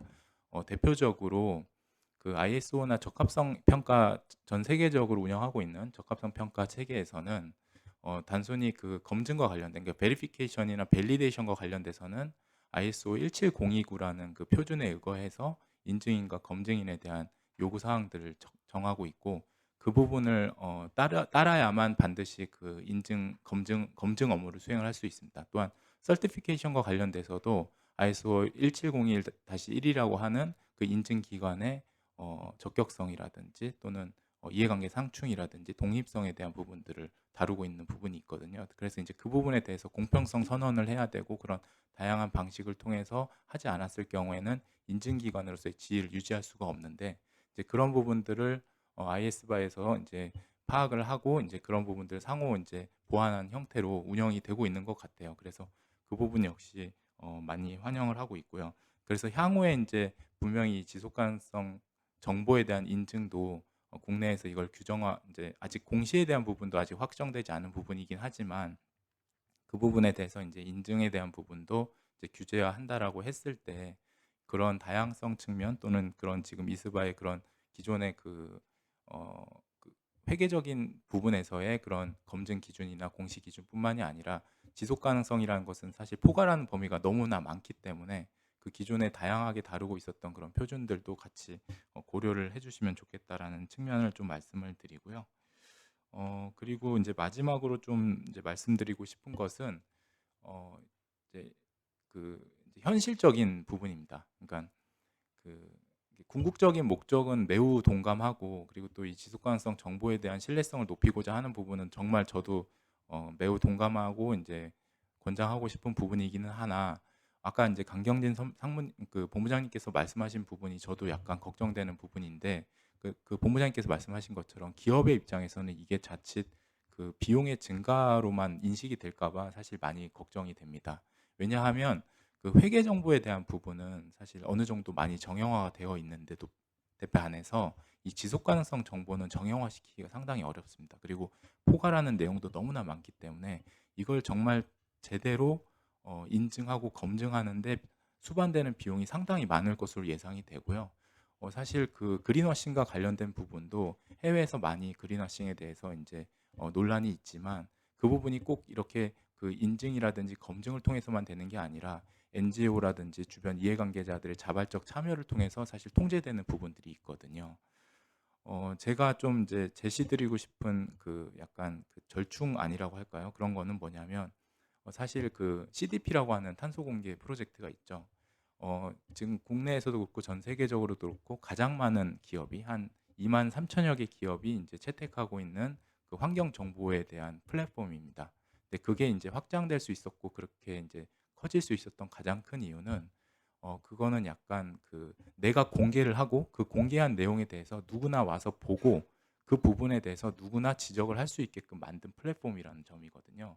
그거를 어떤 특정 기관이 그걸 인증하지는 않거든요. 그래서 사실 이 부분에 대해서 관심이 많아지고 그리고 또 이제 시장의 그런 영향력이 커짐에 따라서 자연스럽게 이 검증에 대한 부분도 저는 어느 정도는 시장적으로 해소가 될 거라고 생각이 좀 됩니다. 그래서 물론 규제적인 측면에서 접근하는 부분도 중요하지만 기업의 그런 비용적인 측면, 현실적인 측면, 그 범위, 검증의 범위 이런 다양한 것들을 좀 고려해 봤을 때 단순하게 인증 규제로만 접근할 것이 아니라 뭔가 포괄적인 접근이 좀 필요할 것 같다. 예를 들면 지금 표시광고법상에 표시광고법상에 그런 인쇄물에 대한 그 이제 과장된 표시 이런 것들은 많이 제한을 하고 있는데 그 부분이 이제 공정위에서 그동안 지속가능경 보고서에 대해서 그렇게까지 크게 관여를 하지 않았거든요. 하지만 제 생각에는 이런 것들을 공정위에서도 이제 관여를 하면서 좀 지속가능경 보고서를 바라보고 그리고 또 NGO 국내 NGO 단체뿐만이 아니라 해외 이제 NGO 단체들도 국내 기업들의 지속가능경 보고서를 바라보고 이렇게 하다 보면은 자연스럽게 지속가능성 정보에 대한 신뢰성이 올라가는 측면도 분명히 있을 것이다. 그렇기 때문에 이런 것들을 같이 포괄적으로 좀 검토하면서 이 인증에 대한 논의가 같이 이루어지면 좋겠다라는 생각이 들었습니다. 네. 이상으로 마치겠습니다. 네. 네, 고맙습니다. 아마 우리 센터장님은 17년 동안 표준협회에서 이 업무를 수행하면서 느끼셨던 부분을 말씀 주셨던 것 같고요. 검증 범위에 대한 어떤 애로 사항 이런 부분도 같이 말씀을 주셨습니다. 참고로 그 한 300분 정도가 비대면으로 지금 접속하고 계신 걸로 알고 있고요. 저희 패널 끝난 다음에는 Q&A 세션이 있기 때문에 질문을 올려주시면은 저희한테 전달되거든요. 그렇게 이제 질문 사항 있으시면은 이용하시면 되겠습니다. 다음은 자본시장연구원의 이상호 연구위원님 말씀 주십시오. 예, 안녕하십니까. 소개받은 자본시장연구원의 이상호입니다. 우선 이렇게 뜻깊은 자리에 초대해 주셔서 너무나 감사하고요. 처음에 이 그 토론을 해달라고 부탁을 받았을 때, 이 내용을 한번 살펴보고, 아, 정말 어렵다, 토론하기 어렵겠다라는 생각을 했습니다. 이게 정말로 선하게, 윤리적으로 착하게 살겠다라고 마음만 먹어서 되는 게 아니라 치열하게 공부하고 또 연구하고 그래야 되는구나라는 생각을 좀 했고요. 이 2020년도에 있었던 일이 하나 딱 떠올랐습니다. 이게 유럽의 모 에너지 회사였는데요. 친환경 연료가 아닌데 그린 디젤로 광고를 했습니다. 전형적인 그린워싱이었고 당연히 상당한 과징금을 부과받았습니다. 그러니까 제가 그 소식을 딱 접하고 해당 회사의 과거 2, 3년 지속가능 경영 보고서를 살펴봤는데요. 친환경 연료 판매 성과가 언급이 되어 있었고요. 빅펌의 인증도 받았습니다. 근데 재밌는 거는 공시나 인증과 관련해서는 뭐 특별한 제재도 없었고 논란도 없었던 것 같습니다. 아마도 이제 4년 전이었기 때문에 가능했던 일이 아닐까 싶고요. 4년이 흐른 지금에서 이런 일이 똑같이 벌어진다면 아마도 뭐 허위 과장 광고에 대한 제재, 책임 뭐 이런 걸로 끝나지 않을 거라는 생각이 좀 듭니다. 그만큼 이제는 좀 공시나 인증에 대해서도 시장에서 좀 더 높은 신뢰도를 요구하는 그런 분위기가 형성이 되어 가는 것 같고요. 하지만 이제 반대로 그 투자자 사이드에 현 시점에서 인증이 정말로 냉정하게 얼마나 가치가 있느냐를 또 물어보면 뭐 물음표를 떠올리시는 분들도 많을 것 같아요. 현실적으로. 그 실제 유럽 쪽의 이 연구 결과들이 조금 많은데 긍정적인 연구 결과들도 좀 있지만 반대의 결과들도 좀 많아서 전반적으로는 그 일관된 결론을 현 시점에서 내리기는 좀 어렵다라는 생각이 들고요. 특히 이제 좀 몇 가지를 살펴보면 인증 절차가 지속 가능성 공시 정보의 질적 수준 향상에 유의미하게 기여하는 바가 좀 불명확하다라는 연구 결과도 있고 또 심지어는 인증받은 보고서와 미인증 보고서 간에 이 보고 기준의 준수 차이도 유의하지 않다라는 연구 결과도 있습니다. 뭐 반대의 결과도 분명히 있고요. 근데 이제 뭐 학계가 아무래도 좀 분석이 조금 느릴 수밖에 없기 때문에 이 한 해 한 해 빠르게 개선되는 부분에 대해서 다 반영은 못한 결과일 수는 있는데요. 전반적으로는 시장이 좀 더 건전한 방향으로 발전할 필요가 있겠다라고 저는 그 결과들을 해석을 하고 있습니다. 그렇지만 이제 어느 나라든 간에 현재는 이 인증 시장이 초기이기 때문에 인증에 대한 수요는 폭발적으로 증가하지만 거기에 맞춰서 고품질 인증의 공급은 좀 제한될 수밖에 없는 현실을 좀 마주하고 있는 것 같은데요. 그래서 대부분의 뭐 당국이 우리나라 당국을 포함해서 여러 부작용은 좀 최소화하면서 인증 품질을 좀 담보할 수 있는 규율 체계를 어떻게 마련할 건가에 대해서 많은 고민들을 하고 있는 것 같습니다. 이게 전 세계적으로 아직 가보지 않은 길이기 때문에 실제로 좀 규율 체계를 마련하고 또 적용하기까지는 많은 그 연구들을 하고 있지만 어느 정도 기간은 좀 필요할 것 같다는 예상을 하고요. 그래서 당분간은 사실 좀 자율 규제에 의존할 수밖에 없는 현실일 것 같은데 그런 과도기적 상황에서 시장이 좀 건전한 방향으로 발전하려면 시장 자율적으로 좀 윤리를 지키려는 노력이 절대적으로 필요할 것 같고요. 그런 가운데 이 IS바에서 윤리 기준 초안을 낸 것은 정말로 환영할 일이라고 생각을 합니다.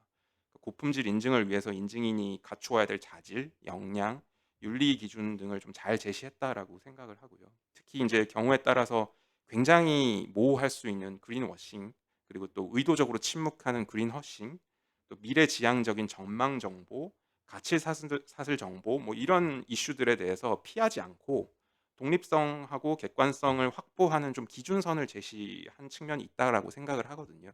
그래서 어떻게 보면 현재 가장 많은 고생을 하고 계실 기업 작성자 입장에서도 참고할 만한 지침이 아닐까라는 생각이 들었고요. 다만 이제 한 가지 좀 의아했던 점은 현실적인 면을 많이 고려해서 그럴 것 같은데 이 객관성 평가 대상이 인증 업무 수행 회사에만 한정이 되어 있는데 어쩔 수 없는 부분이 있겠지만 이거는 반대로 생각하면 기업 입장에서도 밸류체인 관점에서 정보에 대한 생산 요구를 받고 있는데 똑같은 입장일 수 있을 것 같거든요. 근데 한 가지 이제 떠오른 게 그 해외 모 노광 장비 업체에서 그 지속 가능 경영 보고서에 한국적 상황 때문에 우리가 밸류체인 관점에서 그 신재생 에너지 비중을 높이기가 굉장히 어렵다라는 정성적인 정보를 담아서 굉장히 큰 이슈가 됐었습니다. 근데 이런 정보가 사실 그 이해관계자 입장에서는 정말로 신뢰 가능한 정보인지 정말 중요한 정보일 것 같은데 이런 부분에 대해서 앞으로 신뢰도를 높이기 위해서 작성자, 인증이 어떻게 해야 될지 뭐 좀 고민이 필요할 것 같고요. 그리고 이제 서두에서도 말씀드렸지만 앞으로 그 항공회의 역할이 굉장히 많이 중요할 것 같습니다. 이게 요즘 윤리 기준들이 전반적으로 정말 어려운 것 같습니다. 이게 사회가 점점 복잡해진 영향도 있겠지만 거의 그 철학책 윤리 교과서를 보는 느낌이거든요. 이게 착하게 살자고 마음만 먹어서는 되질 않기 때문에 이 교과서를 열심히 읽어도 세세한 내용을 파악하기가 쉽지가 않아서 이 공부를 한다고 해서 규율을 다 위반하지 않을 거라는 확신이 좀 어려운 것 같아서 이런 것들에 대한 지원 활동, 교육 활동을 좀 기대를 많이 해보겠습니다. 그리고 마지막으로 그 최근에 이제 영국 그 회계저널에 2022년도에 게재된 연구 결과 하나 소개를 하고자 합니다. 그 투자자 입장에서 지속가능 경영 보고서의 신뢰도에 가장 큰 영향을 미치는 요인이 무엇인가 이 설문을 한 연구인데요. 총 37개 요인들이 있는데 그 중에 1등부터 8등까지가 작성자인 경영진하고 검증자인 인증인 두 주체의 전문성과 신뢰성, 평판 이런 요인들이었습니다. 보고서의 톤이나 비교 가능성이나 어떤 보고 기준을 활용했느냐 이런 것들은 다 후순위였거든요. 그래서 이 작성과 인증 주체에 대한 신뢰도가 이 지속 가능성 정보에 대한 신뢰도하고 굉장히 밀접하게 연결되어 있는 것 같습니다. 그래서 지속 가능성 정보에 대한 이 신뢰도를 좀 실질적으로 높이는 데에 이번에 국제 윤리 기준이 좀 기여하는 바가 있었으면 좋겠고요. 모쪼록 고품질 윤리 기준으로 자리매김하기를 기대해 봅니다. 무엇보다도 여기 그 우리나라에서 이 윤리 기준을 좀 잘 활용할 수 있도록 세세하게 살펴봐 주신 연구진 그리고 또 항공회에 감사의 말씀을 드리고 싶고요. 뭐 제 토론은 여기서 마치겠습니다. 감사합니다. 고맙습니다. 네, 우리 이상호 연구위원님은 그린와싱과 관련된 케이스 좀 공유해 주셨고요. 특히나 인증의 적법성 혹은 품질 담보 관련된 그런 질문을 저희한테 던져 주셨습니다. 마지막으로 우리 이한성 상무님께서 패널 디스커션 해주시겠습니다. 네, 안녕하십니까. 3.1회계 법인에서 독립성 쪽 일을 하고 있는 이한성입니다. 사실 이 토론에 오기 전에 이제 그 사무실 내부에 있는 분들한테 질문이 있었습니다. 뭐 이런 토론회가 있다고 하는데 발표도 있고 하는데 뭐가 다르냐? 감사, 재무제표 감사의 윤리 기준하고 적용할 윤리 기준하고 지속 가능성 인증 관련한 윤리 기준이 뭐가 다르냐? 뭐 간단하게 대답하려고 해서 같습니다. 그랬습니다. 사실 내용이 보니까 그 5,000번 번호 앞에 붙어 있고 뒤에 100번부터 700번까지 다 번호가 5,100번부터 5,700번까지 나와 있는데 그게 다 앞에 있는 그 윤리 기준 기존의 국제 윤리 기준 내용을 그대로 반영한 것 같습니다. 그래서 이제 재무제표 감사라는 게 재무제표 그 인증이라는 게 굉장히 중요하니까 윤리 기준도 되게 방대하게 있는데 이 지속 가능성 인증도 이제 공시가 되고 뭐 법에 의해서 책임 문제라든지 그런 게 강조되기 때문에 이렇게 윤리 기준을 강화한 거 아닌가 그런 생각을 했고요. 뭐 제 얘기 말씀드리기 전에 하나는 이런 기준 처음 보실 텐데 교수님들 굉장히 고생하셨을 것 같고 정리 잘해 주셔서 감사드립니다. 저는 사실 직접 이제 그 독립성 업무를 하다 보니까 진짜 왜 윤리 기준이 이렇게 방대해져야 되느냐 그런 생각을 했었고요. 그 윤리면 본인이 감사하는 인증하는 분이 그 제대로 하면 되는 거 아니냐. 내가 떳떳한데 왜 이런 규정을 만들어 가지고 사람을 괴롭히느냐 그럴 수 있는데 이 정보 이용자 입장에서 저 사람이 진짜 일을 잘하고 있는지 알고 싶을 겁니다. 그래서 윤리 기준을 자세히 만들고 외관상 독립성이 있다는 것을 증명하기 위해서 인증인은 법인에서 이제 시스템을 만들어서 그 윤리 기준을 활용하고 운영하는지 제대로 하고 있는지 보기 위해서 이런 방대한 윤리 기준을 만들었다고 생각을 했고요. 세부적으로 들어가서 이제 말씀하신 이제 발표해주신 그 교수님들이 이제 논의하고 싶다고 말씀하셨던 부분 중에서 제가 잠깐 얘기 드리고 싶은 건 한 3가지 정도 있습니다. 그 첫 번째는 이제 여기서 58페이지에 있는 내용인데요. 그 공인회계사와 비공인회계사 지속가능 인증인의 적용 윤리 기준 명확화 이렇게 돼 있는데, 지금 이제 5부에서 저도 이제 앞에 잠깐 얘기 드렸듯이 이제 기존 윤리 기준이랑 같다. 그 5부 내용이 다 앞에 있는 1번부터 4A까지 있는 내용이 다 들어가 있다고 하는데, 그 지속가능성 인증 말고 기타 전문 부분은 왜 그 공고사항으로 하느냐, 그 부분에 이제 형평성 문제가 있지 않느냐 얘기를 하셨는데요. 사실 이 재무제표 감사하는 사람들은 요거보다도 더 공인회계사 법에 있는 뭐 직무 제한이라든지 그 채권 채무 관계에 대한 금융 제한, 거래 제한이라든지 이게 더 범위가 넓습니다. 그래가지고 여기 안에서만 형평성 문제뿐만 아니라 한국 안에서 그 법규에 의한 제한도 꽤 있기 때문에 그런 부분도 형평성이 꽤 차이가 난다. 그러니까 윤리 기준에 의한 형평성 차이 플러스 공인에서 법에 의한 형평성 차이까지 같이 있다는 점을 좀 얘기 드리고 싶었고요. 그다음에 15페이지, 66페이지, 67페이지에 있는 내용인데요. 회계법인이 동일한 의뢰인에게 감사와 지속가능성 인증 업무를 동시 수행할 때 안전장치가 더 고려돼야 할 부분이 있지 않느냐 이제 얘기 같은데, 사실 그 지금 4A 부분하고 5 부분이 거의 대부분이 같고, 그 지속가능성 인증 업무의 특수성을 고려해가지고 부분 5에서 추가적인 업무를 이제 그 규정을 보완한 거로 이제 보이는데, 그 예를 들어서 저희가 이제 재무제표 감사를 할 때 연결감사 재무제표에 대해서 이제 의견을 주고 있어요. 모회사에 대해서. 근데 이제 종속회사에 대해서 감사를 하는 경우, 그러면은 모회사 감사인이 종속회사 감사까지 하면은 그게 독립적이지 않다고 볼 수 있는 건 아니지 않습니까? 그런데 이거는 이제 그 재무제표 감사와 그 인증 업무, 그러니까 지속가능성 인증 부분이 같이 있다고 해서 그게 독립성에 저해가 될 가능성은 전 적다고 보거든요. 그 부분을 보완을 해가지고 그 파트 5에서 어느 정도 고려를 하고 있는 거로 저는 보고요.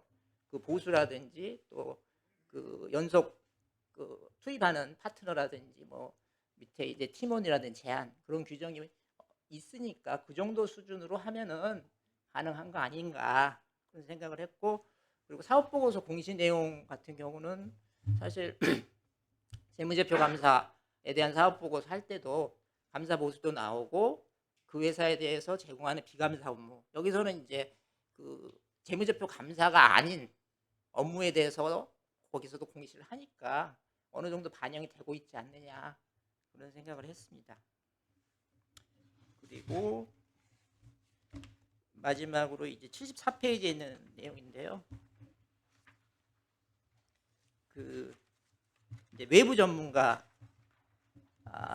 활용할 때 뭐 적격성, 역량 및 객관성 평가 시기에 대해서 이제 언급을 하고 있는데, 저는 사실 그 외부 전문가에 대해서는 이제 인증 기준에서 그 적격성이 있느냐, 뭐 역량이 있느냐, 객관성이 있느냐 그쪽에서 어느 정도 커버를 하고 있다고 생각을 했는데, 윤리 기준 안에서 이렇게 들어갈 필요가 있는지 처음에 퀘스천이 있었고요. 물론 이제 그 이유가 있으니까 국제윤리기준위원회에서도 이런 내용을 넣었을 텐데, 사실 그 적격성 보면은 그 고려 요소가 제가 찾아봤는데, 적격성, 자격증명, 교육, 훈련, 경험 및 평판, 뭐 전문가 단체 소속 여부, 자격 유지 여부, 뭐 그런 게 이제 적격성의 고려 요소로 돼 있고, 역량 같은 경우는 뭐 리소스, 업무 수행을 위한 충분한 시간이 있는지 여부, 그 정도가 언급돼 있고, 또 객관성은 윤리기준 제정 및 적용 여부, 이해상충 여부, 인지하고 있는 뭐 그 바이어스가 있는지 뭐 그런 내용이 이제 그 평가 요소라고 이제 기술하고 있는데, 이 정도는 그냥 인증 그 기준 안에서도 평가할 수 있는 거 아닌가. 그래서 굳이 이 그 윤리 기준에서 언급할 필요가 있는가 그래서 생각을 했는데 뭐 굳이 넣어야 된다면은 현재 있는 수준으로 해도 되지 않을까. 먼저 그 용역을 제공하기 전에 모든 거 완료하고 계약을 하기 전에 이거를 적용해야 된다. 그런 내용까지는 들어갈 필요는 없지 않나. 지금 현재 그 코멘트가 판단하신 게 더 낫지 않느냐 이제 그런 생각을 했습니다. 뭐 제가 말씀드릴 거는 이 정도고요. 사실 그 마지막으로 다시 한번 말씀드리는데 사실 그 여기 표준협회 계시는 분들도 이제 실제 이 윤리 기준 적용하시려면은 굉장히 투자도 많이 하셔야 될 테고요. 관리할 사람도 뽑아야 되고 그 사후 모니터링도 하셔야 되고 그래서 굉장히 그 철저히 운영될 필요가 있으니까 그런 걸 참고하셔야 될 것 같습니다. 예, 이상 말씀. 네, 고맙습니다. 우리 이한성 상무님은 우리 공인회계사들은 매우 포괄적이고 상세한 공인회계법에 의한 규제도 받기 때문에 그런 그 딴 전문가들과의 어떤 그 형평성 그런 말씀도 주셨습니다. 일단 그 5분이 디스커션 해주셨고요.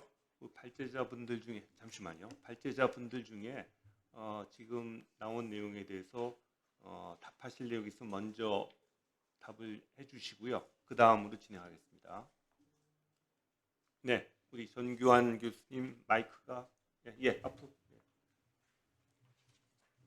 네, 먼저 5분의 토론자분께 진심으로 감사드립니다. 저희들이 많이 고민했던 내용들에 대해서 말씀을 해주셔서 감사드리고요. 제가 그냥 몇 가지만 답을 생각을 말씀드리면 우리 강경진 상무님이 말씀해주신 그런 커뮤니케이션에서 내부 감시 기구와의 포함시키는 문제도 굉장히 바람직하다고 생각이 되고요. 또 한 가지 그 인지하고 있거나 믿을 만한 사유가 있는 경우 사실 이거를 포함해서 저희가 이제 말씀드리고 싶었던 것들이 조금 처음이라서 아직은 모호한 측면들이 많이 있고 더군다나 우리 성문법 계열인 우리 입장에서는 조금 모호한 부분들이 많이 있어서 아직은 많이 정비가 될 필요가 있다라는 이제 그런 말씀을 드릴 수가 있을 것 같습니다. 그 다음에 또 말씀 중에서 이제 객관성 평가 대상으로서 이제 인증 대상 회사만으로 제한하는 거에 한계 이런 말씀도 해주셨는데요. 그 외에도 저희들도 이제 저희들도 읽어보면서 많은 고민이 됐던 부분이 사실은 이게 그 원칙적으로 제대로 해야 된다는 아마 그런 부분하고 또 반대로 현실을 고려해야 되는 그런 부분에서 아마 공개처에서 많이 고민하지 않았나 이런 생각을 했었습니다. 그 다음에 뭐 여러 가지 또 좋은 말씀을 해주셨는데요. 방금 해주신 말씀과도 우리가 관련돼서 예를 들면은 이제 그 적격성, 역량, 객관성 평가 시기라든지 이런 부분 관련돼서도 인증 기준으로도 충분하지 않나 이런 말씀도 마지막에 주셨는데요. 사실 이제 그런 부분도 있는 것 같고요. 저희들이 또 이제 고민하고 저희가 물론 제정한 건 아닙니다만 이제 같이 고민을 해보면서 느낀 것은 만약에 인증 기준으로서 그러니까 ISS의 5천을 사용하지 않고 다른 인증 기준을 사용하는 경우도 있을 수가 있기 때문에 그러한 경우에는 또 윤리 기준만 적용될 수 있는 이 윤리 기준을 적용받는 경우도 있을 수 있고 약간 이런 측면들이 있어서요.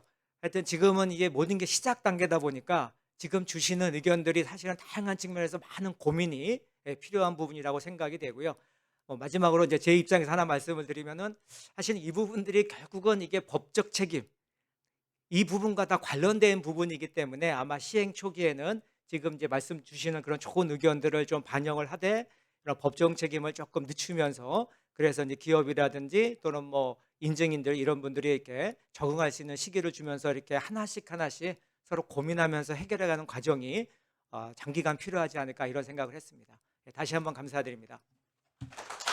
예, 고맙습니다. 혹시 발제자분들 중에 추가적으로 말씀하실 부분은 없으시고요. 우리 그 고정련 팀장님께 마이크를 넘기겠습니다. 네, 이것으로 종합 토론을 마치도록 하겠습니다.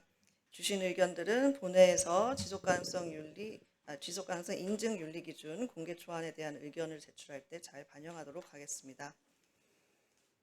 이제 포럼을 마치도록 하겠습니다. 긴 시간 동안 한국공인회계사회 제9회 ESG 인증 포럼에 참석해 주신 여러분들께 진심으로 감사드립니다.